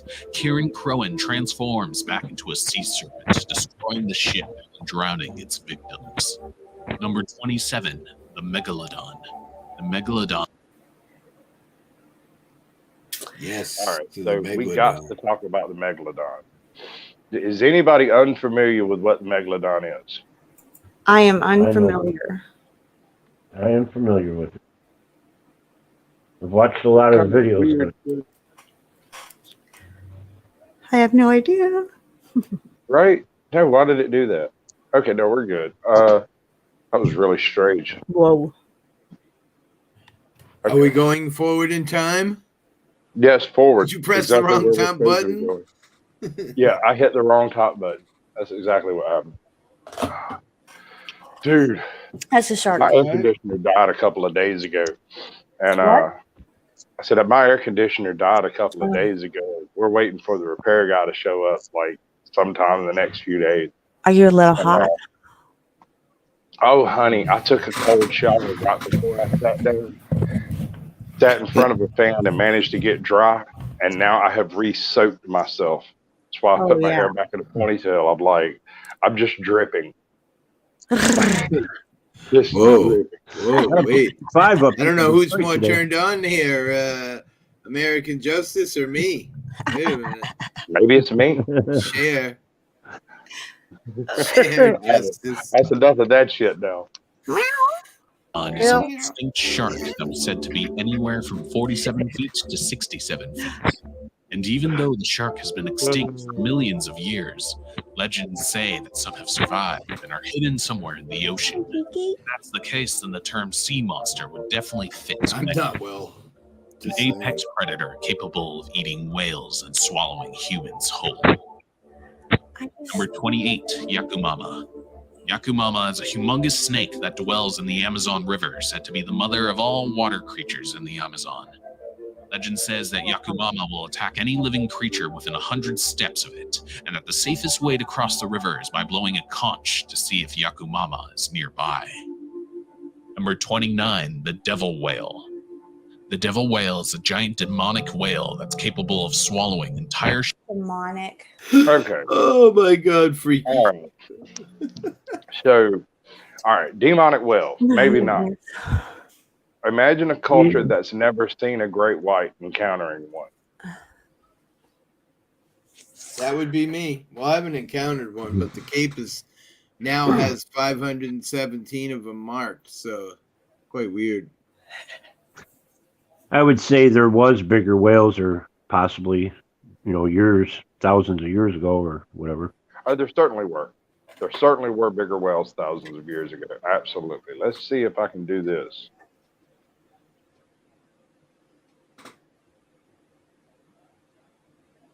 There's one thing in the world that gets most turned on by naked people. It's the shower. Hey, is it working? We good? Yeah? Yeah. Okay, cool. Okay, so my internet just told me I had a signal problem. I changed my phone over to work on 5G or whatever, 4G they got. The cellular signal instead of my internet, and poof, all my signal issue went away. Dude, let me tell you. Earlier this morning, I was on a morning thing, and it was all fucked off. The internet. My phone's been acting up too. Yeah. It's the government. Yeah, I got it. That's a good question, Montana Vigilante. Brethren or sister, as the case may be. Why are all these animals not friendly? Why aren't they friendly giant creatures? Why are they all evil? Well, good question. Let's think this through. So, let's say it's 10,000 years ago, and you encounter a demon whale, and you encounter an angel. When you get back to shore, are you going to tell people about the angel or the whale that ate your fucking yacht? The whale. Yeah, you're going to be like, hey, there's a big fucking dangerous ass whale out there. Don't go fucking around out there because it's dangerous. And I saw an angel. What about the whale? Did the angel hurt you? No. Okay, what about the whale? Did the angel save you? No. Well, fuck that angel. Yeah, fuck him. Like, what about the whale? The whale ate you. Yeah. Tell me about that. That's funny. Oh, this is all great. Ship's hull. Legend says that the devil whale resembles an island as it sleeps. When sailors get on the whale and start a fire, the whale wakes up and drags the ship underwater.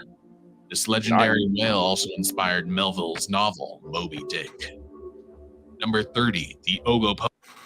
This is one of my favorites, the Ogopogo. Y'all familiar with Ogopogo? Ain't that off Java Island or something? Out there area? Just check it out. It's a unique sort of thing. I think it's a big alligator, crocodile, something like that. Oh. The Ogopogo is a famous sea serpent from British Columbia, Canada, that gets its origins from native myths. Said to reside in Okanagan Lake, the natives sacrifice small animals to the sea creature for safe travels across the lake. Once a visiting chief refused to make a sacrifice, but when he and his family went across the lake in a canoe, the Ogopogo whipped its tail on the surface, creating a whirlpool that sucked the chief and his family to the bottom of the lake. Number 31, Kalupalik. The Kalupalik is a terrifying creature from Inuit mythology. She's a humanoid creature who wears a parka with long flowing hair, green slimy skin, and long bony fingers with sharp claws. Where's a parka, huh? Well, yeah, why does she wear a parka? Wait a minute, I what? have no idea, but she's hot. That's for sure. Oh, I would let. She's got boobies on her head. Right? I'll just need more hands. That's the only problem. Yeah, I know it's backwards, Toe. I must have flipped it at some point in time, and I'm not going to fix it right now because I'm lazy as fuck. There's that. Also, I don't care. Hell, it might keep me from a freaking copyright claim. Who knows? We'll see. If it don't, I don't care. It'll be fine. She lives under the ice in the Arctic lakes and ocean. When a child walks on the thin ice above her, the Quilupalik will break through the ice, stick the child in the hood of her parka, and then drown.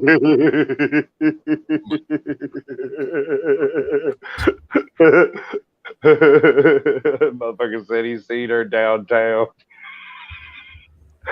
She was hanging out down around there by the Flying J's. She's that chick that was the only lizard left in the lot. What's the park round? Oh, sorry. With the park run? 32. The Gelu Chart.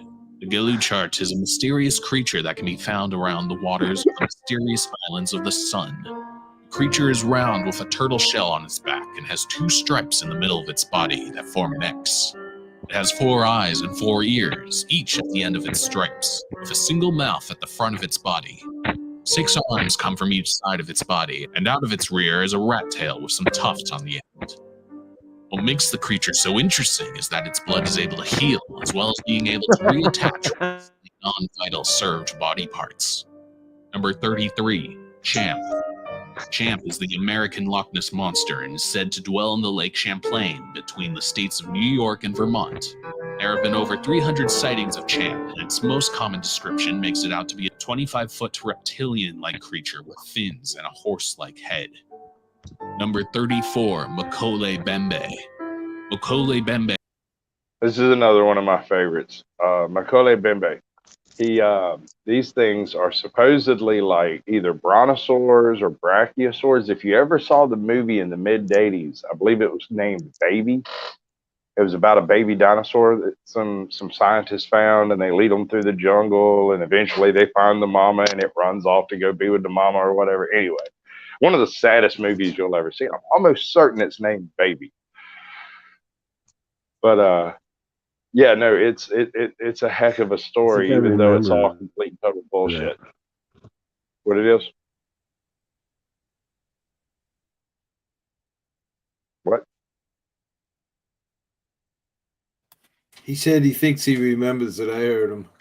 Yeah, no, it was made back around the same time that She-Ra was made. Is it like they go into teleporters all the time and stuff, like little triangles? Oh, no, that's you're talking about Terra Nova. That's Terra Nova. This is this was a movie back in like the early mid 80s. I'm almost positive the name of the movie was Baby. I'll look it up when we get to the end of it. We'll check it out. We're gonna look at a few things. Is a brontosaurus-looking water-dwelling creature that lives in the Congo River. The creature is said to block off parts of the river, creating dams at random occurrences. It's also said that the creature is highly territorial, with reports of it killing but not eating people on canoes and ships if they get too close. Number 35, Amicuk. Amicuk is a creature from Yupik legend that enjoys hunting in the sea and on land. Amicuk is a shapeshifter who forms a 4-legged hairless beast with leathery skin, a tail, and a large rounded head with sharp teeth. Amicuk has the ability to swim through any substance, including the earth. It's famous for attacking kayakers and people on snowmobiles and dragging them deep into the sea or earth. Number 36, Iku Turso. The Iku Turso is a half-walrus, octopus sea creature from Finnish mythology. He is sometimes said to be the father of the 9 diseases, 9 terrible children who cause pain and suffering to mankind. In the Finnish epic Kalevala, Iku Turso is described to be pure evil and is known to protect sacred items and to destroy those who try to steal them with his mighty tusks. Number 37, Afank. Afank is a half-beaver, half-crocodile lake monster. A half beaver, half crocodile lake monster. Whoa.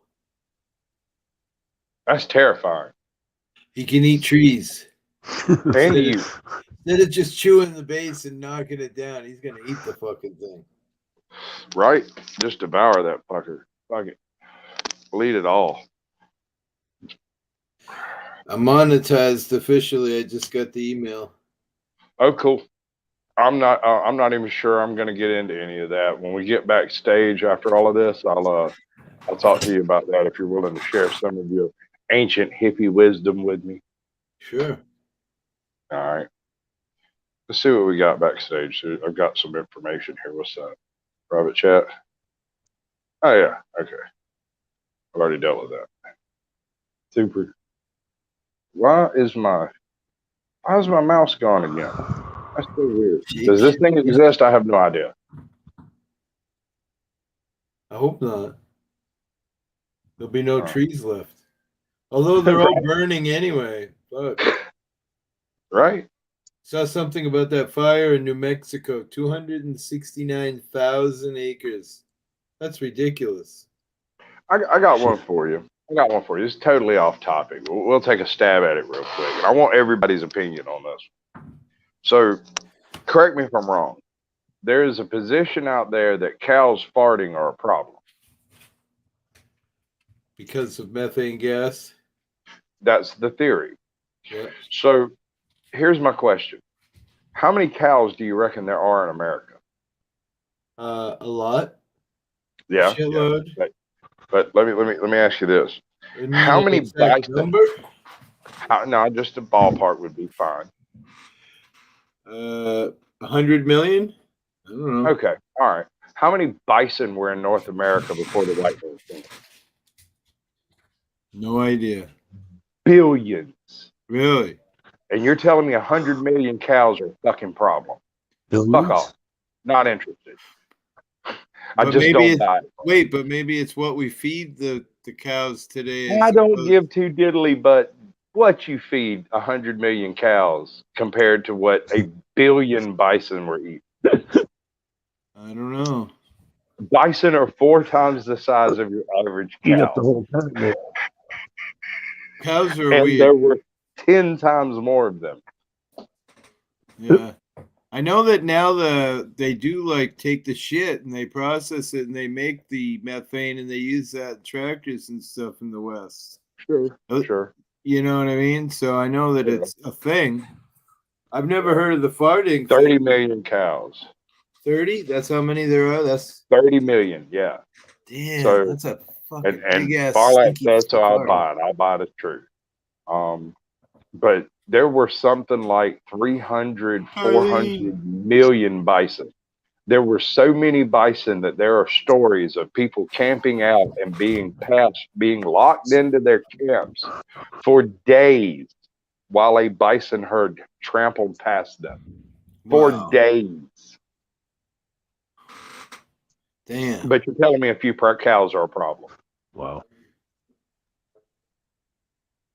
We're still, by my math, at least, if you want to talk about how many animals we've eliminated from the Earth's surface in comparison to how many people we put back, I think we're way ahead of the curve. Way ahead of the curve. We ain't put nearly as many people back as we've eaten animals to death. I think we're still safe. Yep. For a while anyway. I'm not a climate change denier. I want to be perfectly clear. I fully believe that human action affects climate change. I just think that everybody's freaking out a little too soon, that we're still looking ahead to the great deficits to remain apparent. A little too much. Yeah, no, people are freaking out about something that's, a 200-year process. You're muted, hippie. I've seen great change in my lifetime here out on Cape Cod. I've seen the water rise relentlessly. Okay. You know what I mean? I've seen, we've had 2 winters in a row with no snow. Okay. And 2 years ago down here, it snowed 4 inches and stuck, and I built a snowman. That's never happened before in my lifetime. Not since '74, which was a little bit before I was born. So, really? I mean, you young spud, you. it's interesting to point out that when you point out that the Antarctic ice shelf has grown 20% in the past 2 years, they immediately say, "Oh, well, that's a different type of ice. It's not pack ice. It's a drift ice or something." And I'm like, okay, well, there are more polar bears now than there were 20 years ago. Yeah, but that's just because of human intervention. Okay, all right. Well, there's more wolves in Yellowstone, and there's more cougars in California. Well, that's also because of human intervention. Not on that one. Not the cougars. We don't really catch them. We just kill them. Catching a cougar is not something you sign up for. Yeah. I was kind of hoping my buddy Woofy would show up. I'm gonna try to set up. Hey, darling, welcome to the show. Good to see you. I've got an idea. We're gonna. You ever seen Mystery Science Theater 3000? Doesn't sound familiar to me, no. Phone. Okay. So back in the day, there was these comedians that did this show based off of open source media, like some of the old public domain movies that exist. They're all kind of weird and crappy, but there's a whole bunch of old 50s stuff that's now public domain. And we're going to go through and pick out some real stinkers and watch them. And we're going to chew them all up, man.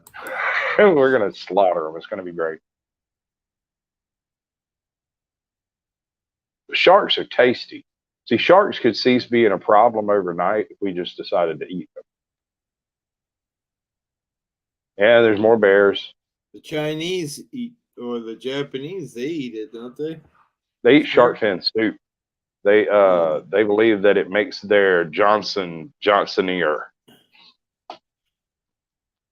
I'm Of course, somebody talking on my stream a while ago about how they stretch their legs, where they cut the bone off and they separate the bone, and then the bone naturally grows back. And oh my God, it was the grossest thing I've ever seen to get a couple inches taller. Oh, screw that shit, dude. Look, I grew up in a trailer house, and my bedroom was just tall enough, like that I didn't bump my head, and going in and out of the doors would almost graze. I'm only 6 foot, so it was always a tight space for me. When I moved into this house and I had 14-foot ceilings, it was like, and then I stretched, popped my back in like 19 places for the first time in my life. It was great stuff. A lot of people say that work, Lion. You sound like Cheech. Cheech Marin. Yeah. Cheech and Chang. Dave's not here, man. No, Dave's not here. It's your mama to push the car. Oh, Class. By the bank. Wake up! When creatures incredibly strong can become completely invisible in water and cause tremendous floods.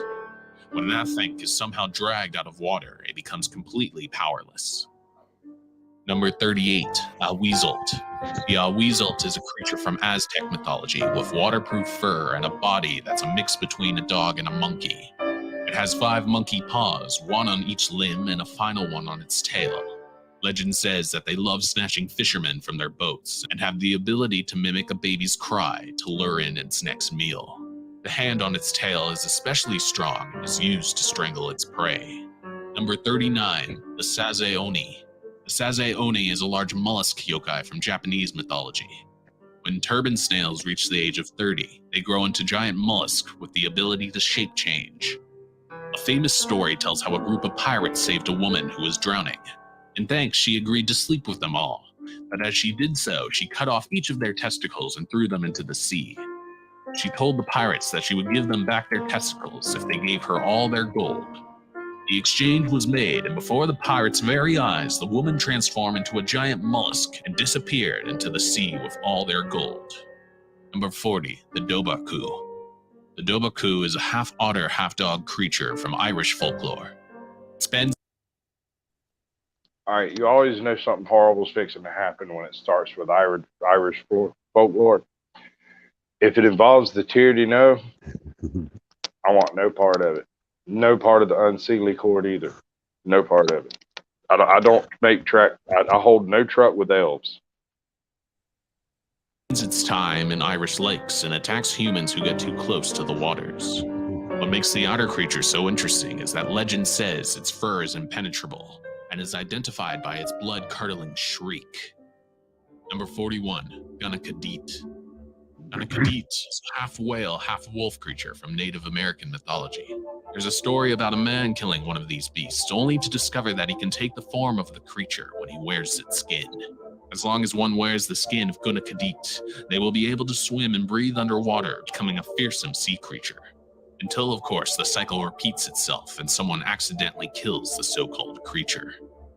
Number 42, Hippocampus. This is hands down one of my most regretted beasts that don't exist. If these things were real, I would totally live in the ocean. I would totally have one, and I would be a boat person. Immediately. If I discovered one tomorrow, I would move into a boat the next day. You know what a hippocampus is? Nope. No. Okay, cool. We'll check it out. Hippocampus are creatures from Greek mythology that have the upper body of a horse and the lower body of a fish. They're usually the creatures that pull Poseidon's chariot and are very common to see around Atlantis.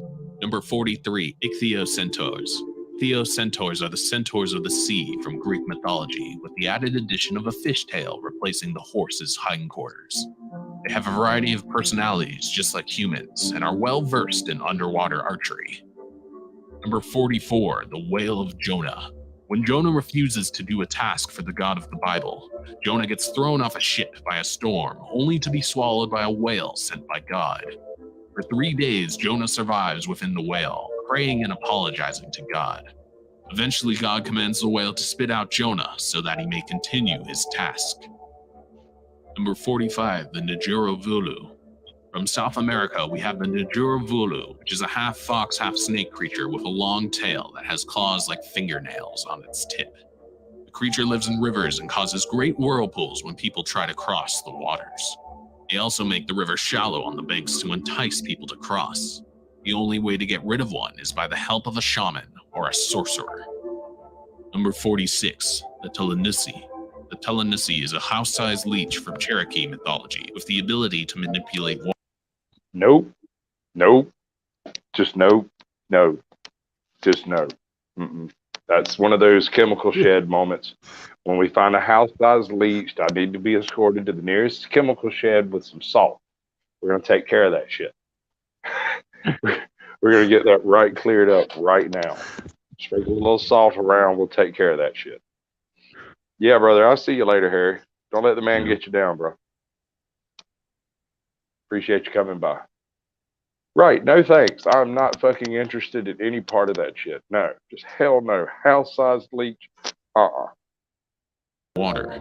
Usually it will create a giant water spout and then use that water to drag people into its domain, where it enjoys feasting on its victims' nose and ears. Number 47, Abaya. From Malaysian mythology, we have the Abayas, who are humongous magical eels. Abayas live in freshwater lakes and are the guardians of all sea creatures within their lake. Legend has it that if someone fishes from these... Wait. Does that make any fucking sense? They live in freshwater lakes and are the guardians of all sea creatures in the lake. That doesn't make a lick of fucking sense. Yeah, no. If you're talking hippie, you're muted. Yeah, that didn't line up there, did it? No, I mean, I'm not judging the man for his maybe for his choices of words. Sea creatures are in the sea, you know. They're not generally What did he eat? in a lake. So, yeah, I guess. What's that? He said, "What did it eat in the People, lakes?" probably. Let's see. It says it's the protector of sea creatures in the lake, so I'm assuming that it eats people for hunting sea creatures in a place where sea creatures don't exist, so people are safe. These lakes, the Abaya will cause a great wave to drown the foolish human. Number 48, the Muljawanke. From Australian Aboriginal mythology, we have the Muljawanke, which is said to be an evil giant merman.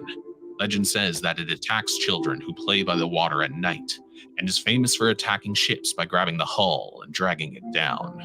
The only way to stop the creature is by making a startling noise, but a word of caution: do not injure the creature or you will be cursed to die a slow death. Oh, great.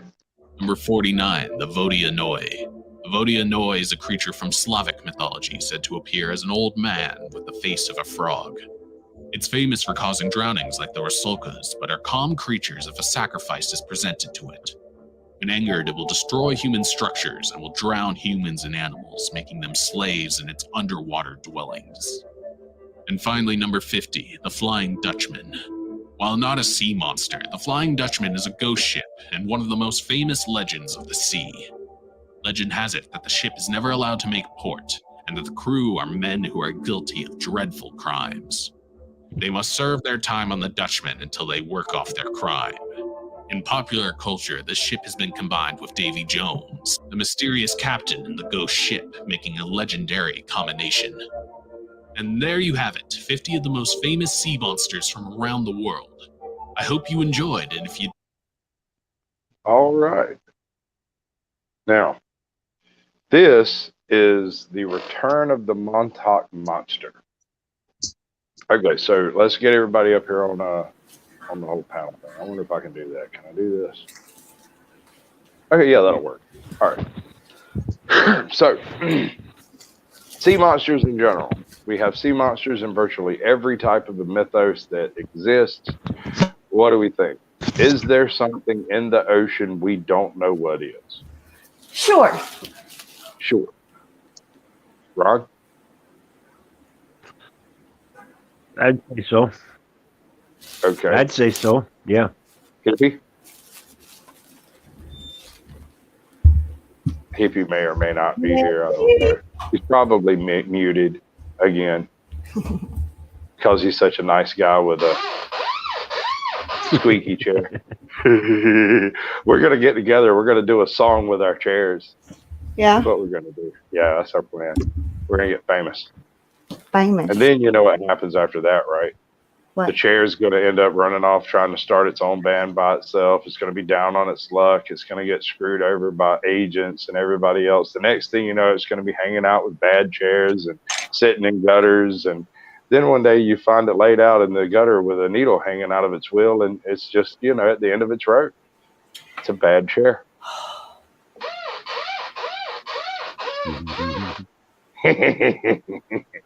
All right. I used to make those. You didn't make this one. And if you did, don't admit it. No. That doesn't look like one. Look, man, I ordered this chair off of Amazon, and before it showed up, they sent me a refund. I didn't ask for the chair back. With a webcam. They did the same thing with the webcam. Does it work? Yep. Is it worth the shit? Yep. Okay. It shows new camera. Okay. Well, cool. That's neat. Meanwhile, I ordered a little preamp thing, pet head, which doesn't work with my mic because I have the wrong kind of mic. And yeah, it as far as I can tell, it doesn't work at all. And when I asked for a refund, they shifted me to the Amazon department. And when I talked to them about it, they pushed me back to the Fathead department. And when I talked to them, they pushed me back to Amazon again. So I was just like, you know, fuck it. That's $60 I'll never get back. Screw it.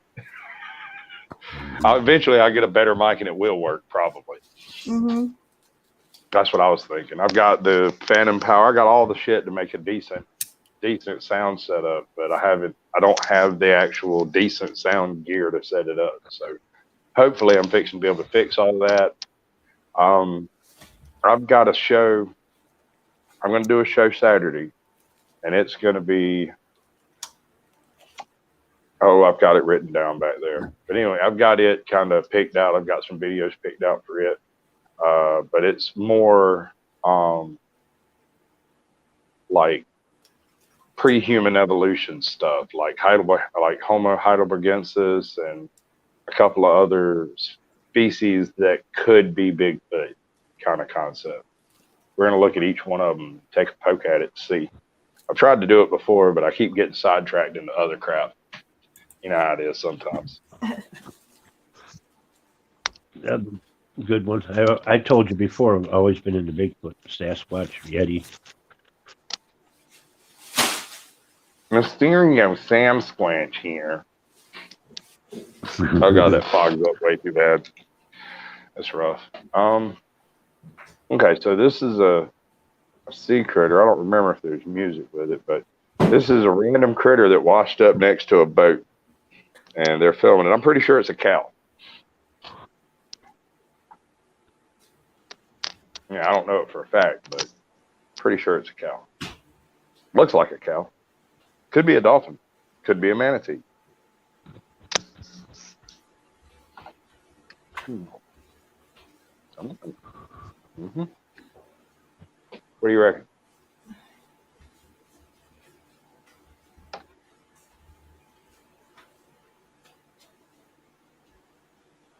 Yeah, I'm thinking a cow.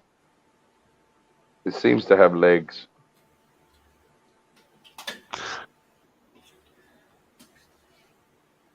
I bet it smells about right, though. Yep.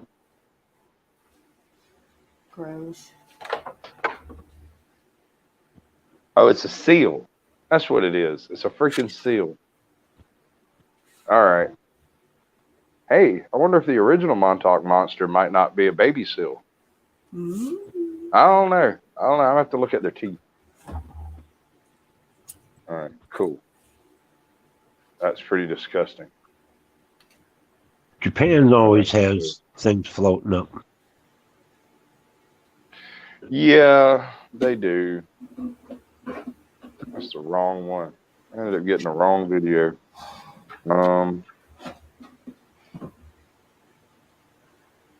What was it I was going to look up? I said 3 things. The Sasquatch? Yes, sir. No. We were talking about seals. Seals, selkies. Said cow. Okay. All right.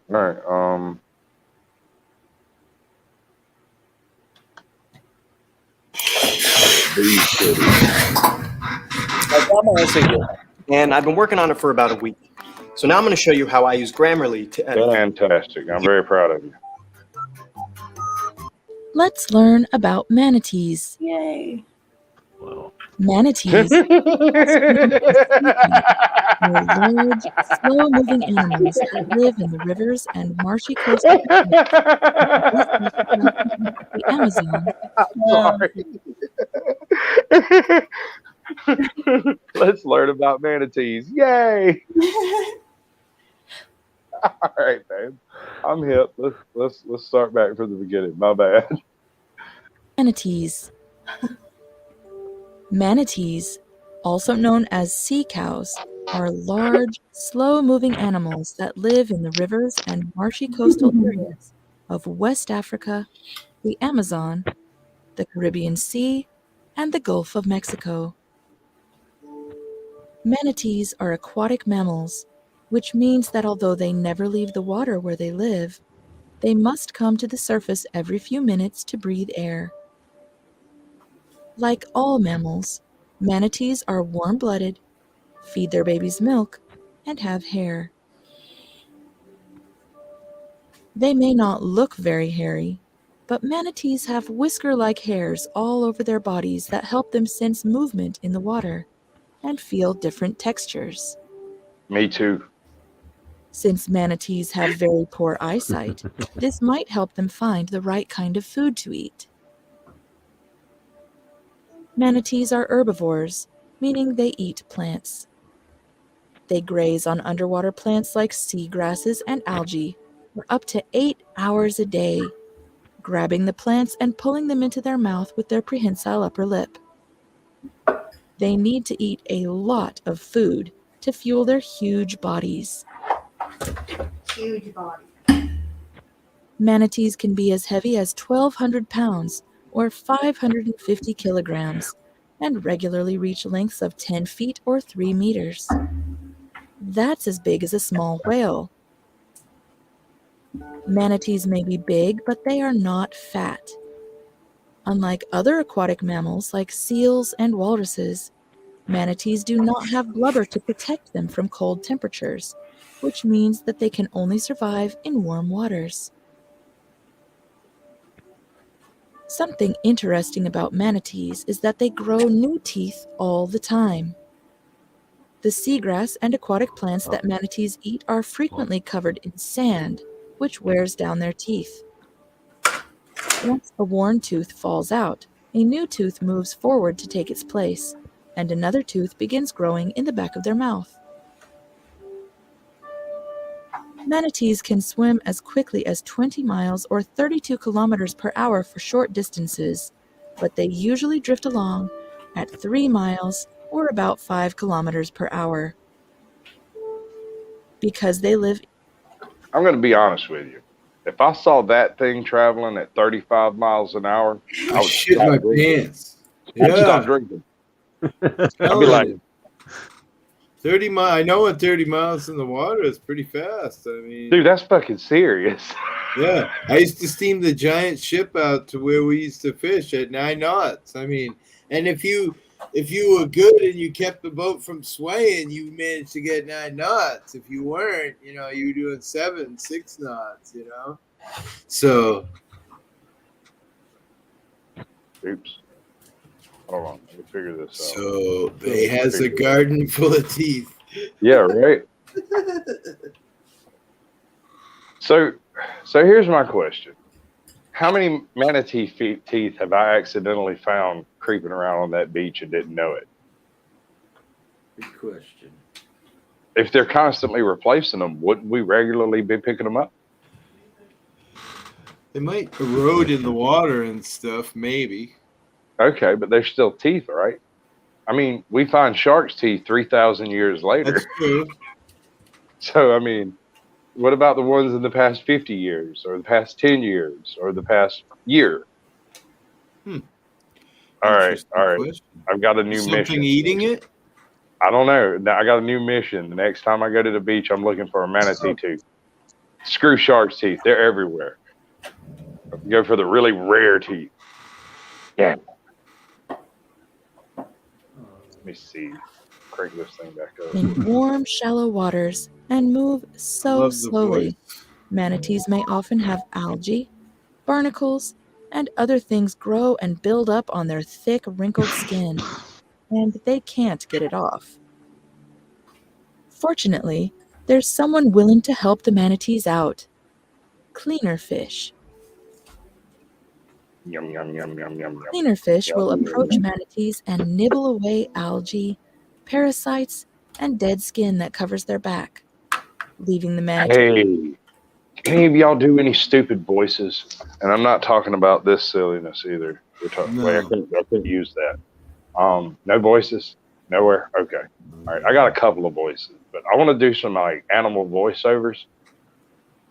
Gotcha. Right? Like deer coming out in the road and whatnot, or whatever. Just some animals, some kind of funny scene or another. I think it'd be I hilarious. probably could do some stuff like that. I mean, I did all those shorts with my wife with different characters and blah, blah, blah. So, yeah, we could definitely fuck around with something. Yeah, we'll work it out. We'll figure it out. Let me find the right footage first, and then I'll get you backstage and we'll check it out. He's cleaner and much more comfortable.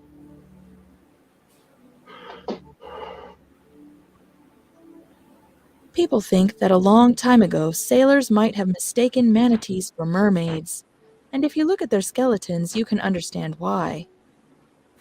The bones of the flippers look like Narcan.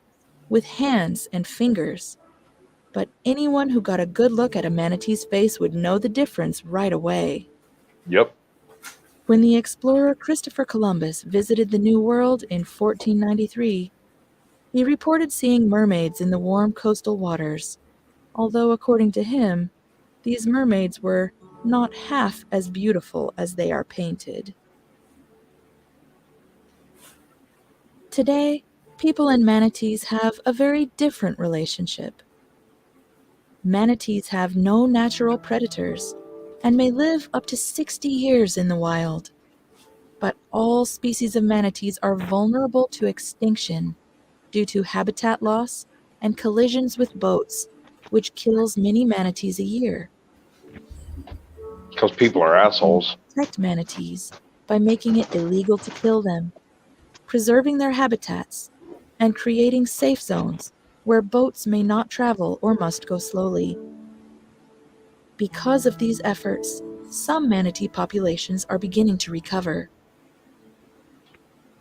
I hope you enjoyed learning about manatees today. Yep, sure did. Thanks. It's fantastic. I changed my mind. I think they might be mermaids. I'm going to go screw one. Whoa, wait. Yep. Jesus. Uh-huh. I hear dolphins will rape you if they get a chance. Wow. I heard that. Yeah. You heard that? Yeah.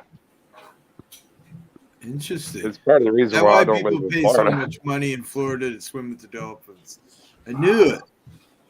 I knew it. I knew we were missing something, honey.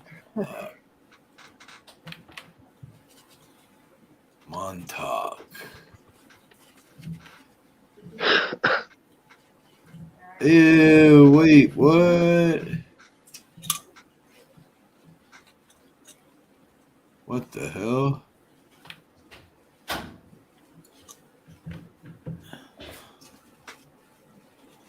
You ever seen the Montauk Monster? No.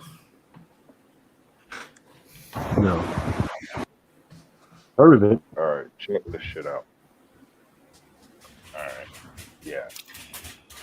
Okay, this is the original full-length video. It's like almost 6 minutes long or whatever. 2 minutes, 3 minutes long. And some folks were out walking on the beach and they found this thing, right? Now, as I understand it, this location is somewhere between fresh and salt water. So it's like not quite far enough out that salt water gets in. So, but it is, I think, I'm sorry, I think it's a raccoon. I think it's a real fucked up raccoon. And that raccoon got really fucked up. Yeah, I agree. Kind of looks like one. I mean, maybe a badger or a possum, but something along those lines. It's got the feet of a raccoon for sure. Right? I mean, let's see. It's got the mouth kind of, not really. I don't know. I guess maybe it does have raccoon. I ripped some shingles off of a roof last spring, and No, that is a badger. Yeah, it looks like a badger. Certainly a badger. Maybe a wolverine, but most likely a badger. Look at them teeth. Jesus. God damn, son. That thing looks vicious. Yeah. That look vicious. What are you begging for me for, Doug? I gotta.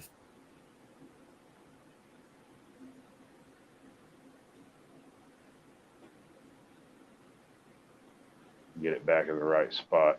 I just wanted a good look at that face. Ugh, not sure I wanted a good look at that face on second thought.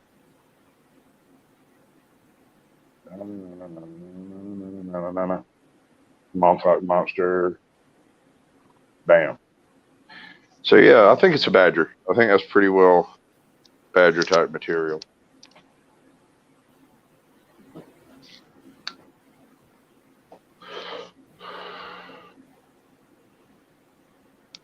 Ew. Ew, it's grody. That's disgusting. I don't like it. Ew. Ew. It does look like some kind of rodent type animal. YouTube's going to shut us down for bodies. Dead bodies. I doubt it. It's obviously an animal. I seen a woman strangle a rabbit on YouTube the other day. They better not shut me the fuck down. I've been scared to publish this video. I got all these people on methadone miles shooting up. But I feel like it needs to be shown. Right in front of cops and everything. Just people shooting up, cops not doing a thing, you know. but I get it. It's not going to help him.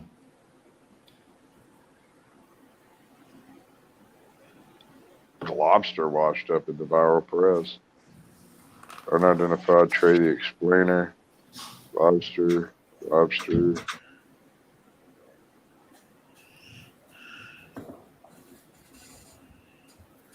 The Hybrid Librarian. That looks good. 10 most mysterious sea monster carcasses ever found. All right, so let's discuss Lazarus taxa.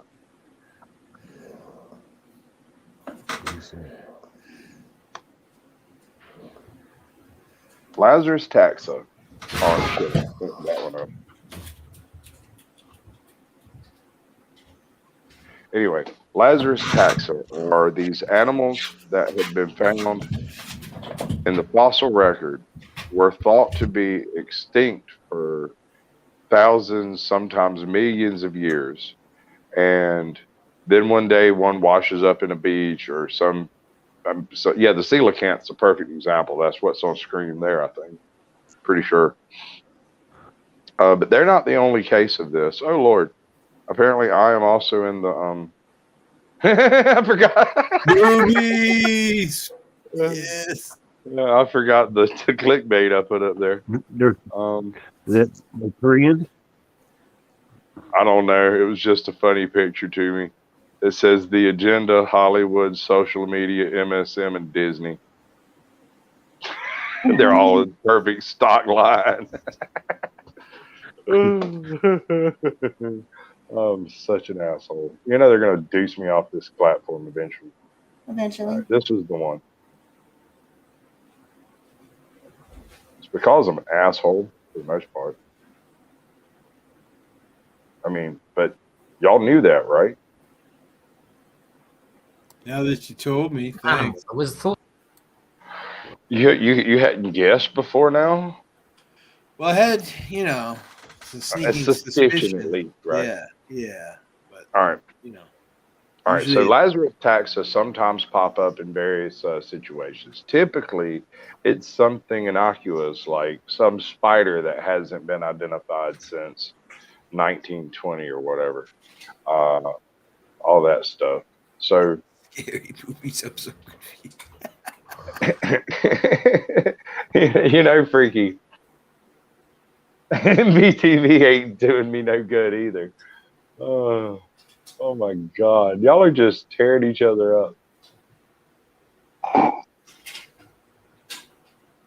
Y'all good girls. I like it. Y'all just tangle. It'll be all right.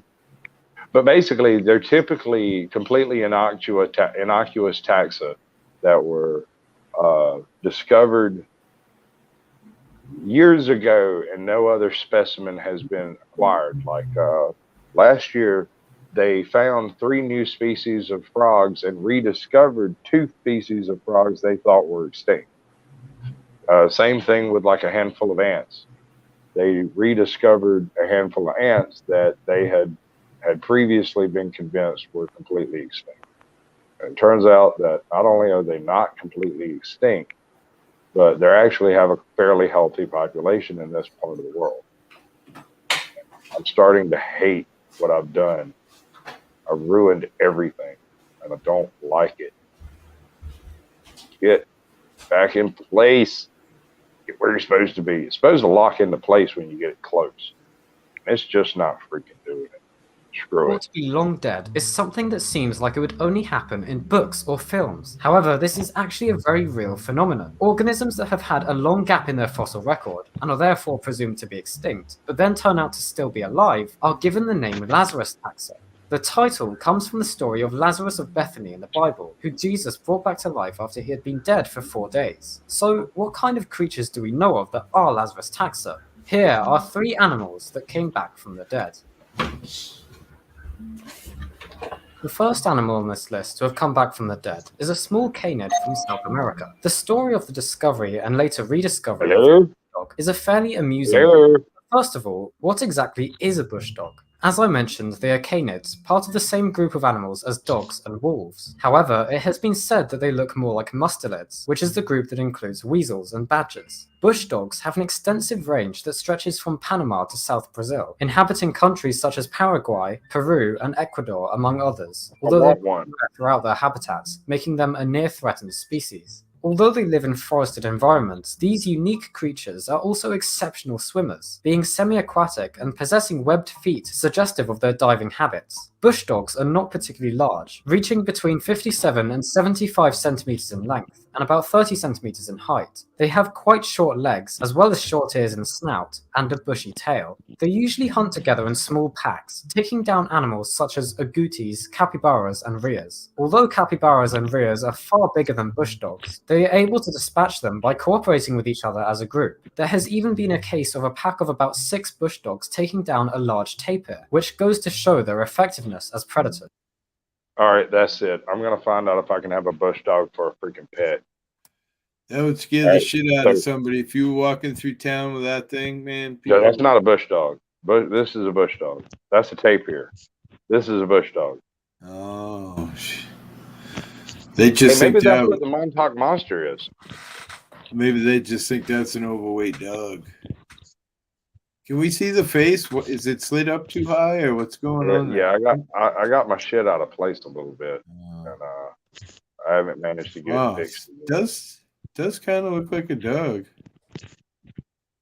Yeah.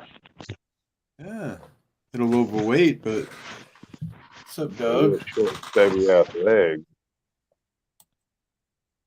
Did that thing just pop into place right? Hell no, not quite.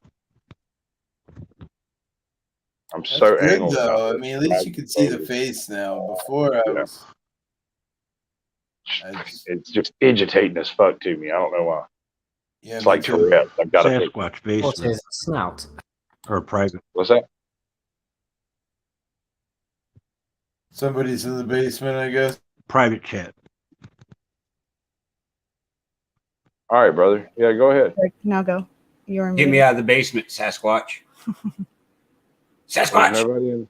There's no one in the basement. Sasquatch. There's no one in the basement. There's no one down there. I can't get you down there if you're not down there. No, I was there. Did I get you? There's a message in there. Yeah, I've read the message. I read your message. Go ahead. I'll bring you back in when you come back in. If it wasn't for technical problems, I wouldn't have any problems.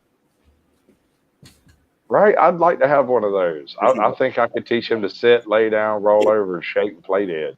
I might even be able to get him to get me a beer out of the cooler. It's not. Yeah, hit it hard. And a bushy tail. They usually hunt together in small packs, taking down animals such as agoutis, capybaras, and rheas. Although capybaras and rheas are far bigger than bush dogs, they are able to dispatch them by cooperating with each other as a group. There has even been a case of a pack of about 6 bush dogs taking down a large tapir, which goes to show their effectiveness as predators. So then, how did this strange animal come back from the dead? That thing. Well, in the year 1839. So then, how did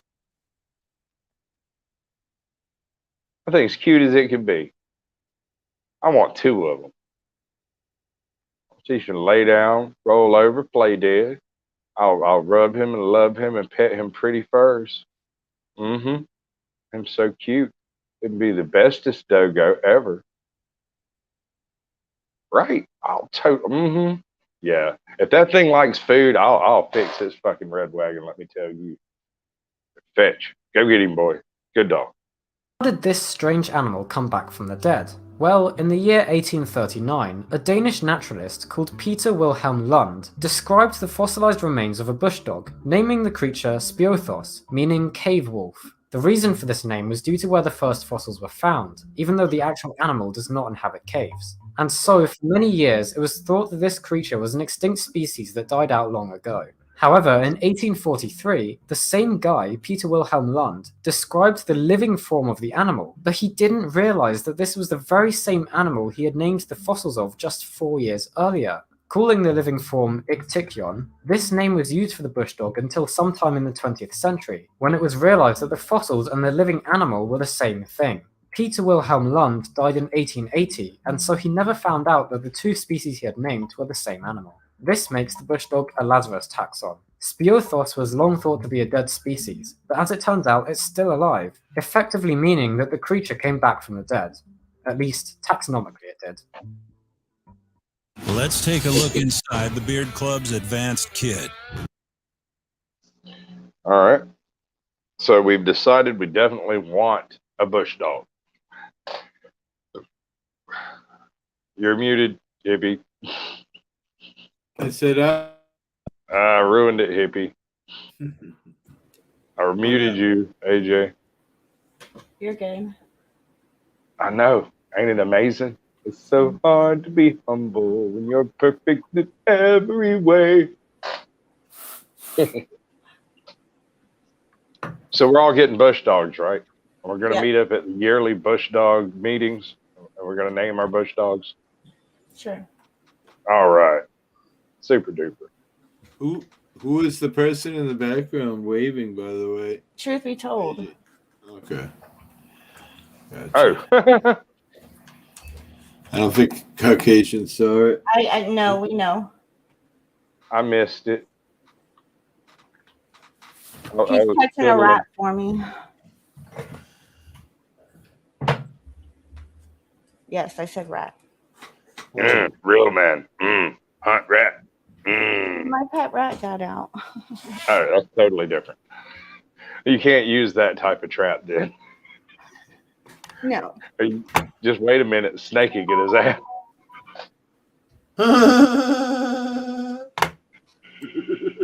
You don't have to catch a rat no more. You can start over with a new rat. You get a brand new rat. That's right. They're all white anyway, right? No.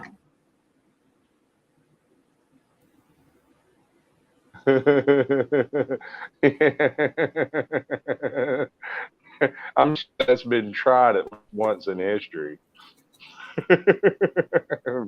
Nutty.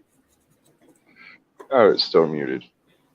Being called a living fossil after its rediscovery back in 1938. Coelacanths are a group of fish that are actually quite closely related to us, as they are not ray-finned fish like the majority of fish species today are. Instead, they are lobe-finned fish, which is the same group that us tetrapods evolved from.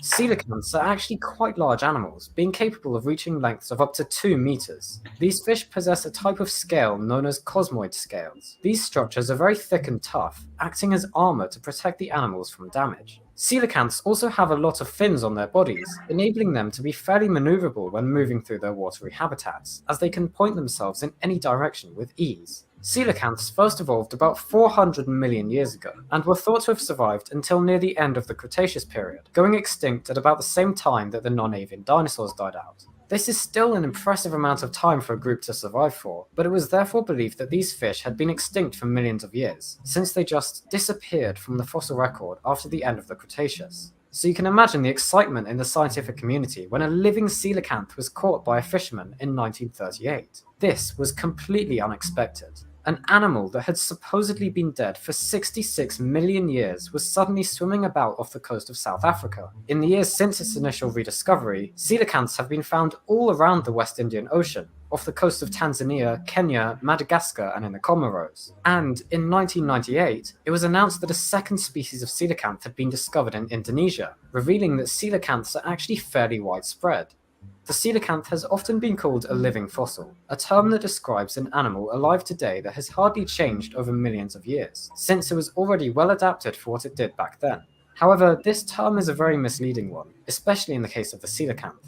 Living fossil often encourages the perception that a particular taxon has undergone no change in the millions of years it has been around for, which is not true. Living fossils have evolved over time, just not very much, as they are in a period of evolutionary stasis. They still undergo molecular evolution, but their overall morphology might not change a lot.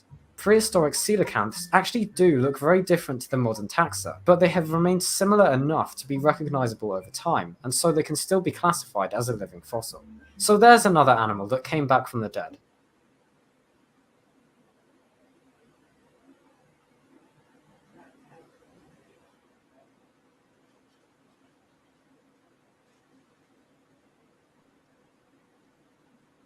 My computer did not like that.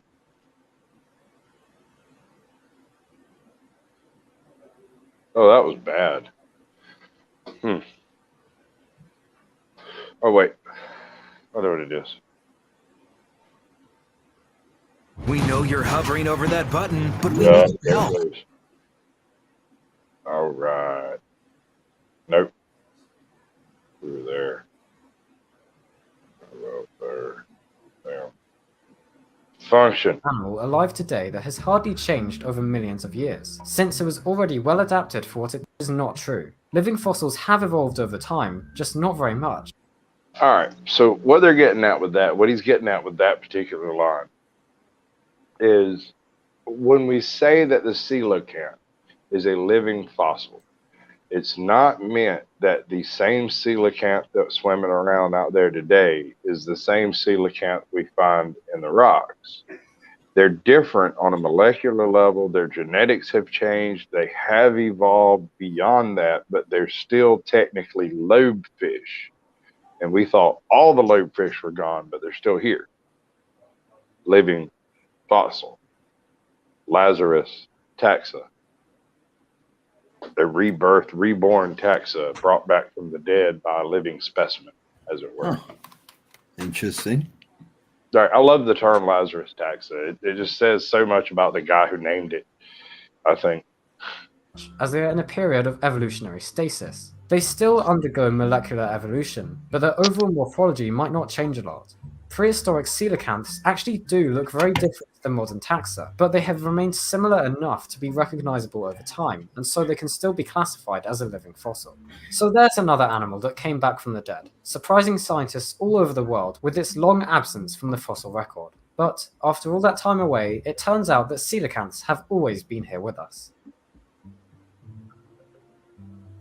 The false killer whale is one of the largest dolphins in the world, along with the orca and pilot whale, and although its name might suggest some relation, the false killer whale is not closely related to the killer whale. The two animals do look somewhat similar, sharing certain characteristics, but they are classified in different dolphin groups. This animal is also another example of a Lazarus taxon, as it was once believed to be extinct. False killer whales can grow to be very big animals, reaching lengths of around 5 meters, so you might be wondering how such a large-bodied creature was thought to be extinct for so long.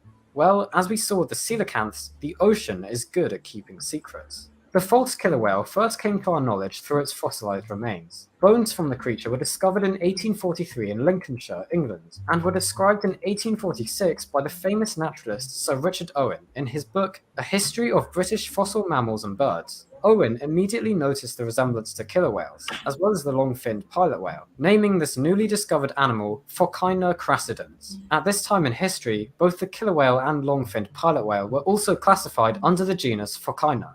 And so for 15 years it was thought that Owen's dolphin was a long-extinct species. But then, remarkably, in 1861, a large pod of false killer whales was spotted off the coast of Germany and described by a Danish zoologist. One of the members of the pod was actually captured, and the next year a few false killer whales were found beached on the Danish coast, providing undeniable evidence of the survival of this species. However, they might not survive for much longer.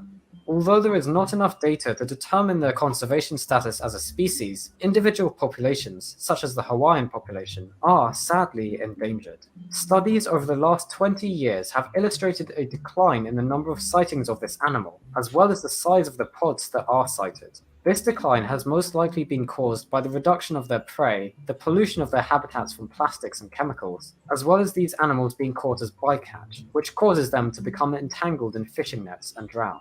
The threats the false killer whale faces, coupled with their very slow rate of reproduction, makes them a very vulnerable species.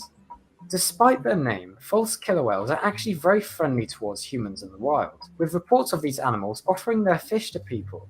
A lone individual in waters around British Columbia and Washington would repeatedly catch tuna before offering their catch to humans in boats, and members of the Hawaiian population have been known to give fish to divers. False killer whales are also kept in captivity in some aquariums, as you can see from the footage you're seeing now. These videos are from my visit to Vancouver Aquarium, and although it's always sad to see cetaceans in captivity, this individual is a rescued false killer whale, and likely would have died if it had been left in the wild. So there's yet another animal that has risen from the dead, the secret of its survival being hidden from us by the ocean once again. You hear about the collared whales? Any of you? All right. So a couple of years, maybe a couple of months ago, a couple of years ago, there were a couple of these pilot whales that were found wandering around in some frozen fjord somewhere. Somewhere over in Russia, near Russia, Poland, or something like that.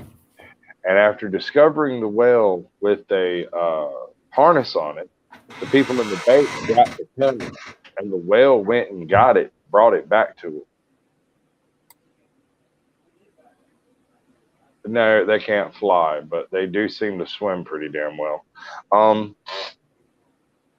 So after that, there was another couple of sightings of some other harnessed pilot whales. And these whales were also apparently trained to some extent because they would respond repeatedly with the same actions to the same actions, although I don't remember exactly what the actions were. So, you know, it implies that somebody in the eastern North Sea is training pilot whales to do something underwater at human discretion. And personally, that just freaks me the fuck out. You're muted, hippie. That's definitely weird. Yeah, it's weird as hell. We'll go dig up one of them. I'm already gone about a minute over. We got about 3 minutes left in this about a minute left in this video. I'm gonna let it finish, and then we're gonna play out, and then we'll be backstage. If there's one thing you've learned from this video, I hope it's an understanding of how lucky we are to have been given another chance to see these incredible animals in the flesh, after thinking they were dead for so long. And since we've been given this chance, I really hope we do not waste it by making these creatures extinct anyway. Finding out that an animal has survived far longer than we expected, only for us to kill it off, would be a truly tragic ending to such remarkable creatures.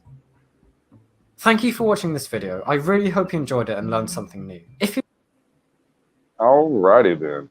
So let me do it this way. I'll be back with y'all here in just a minute. Let me take over the whole world for a second. Greetings and salutations. Welcome back. How you doing? We good? All right. So that was pretty much the show. That's the general concept.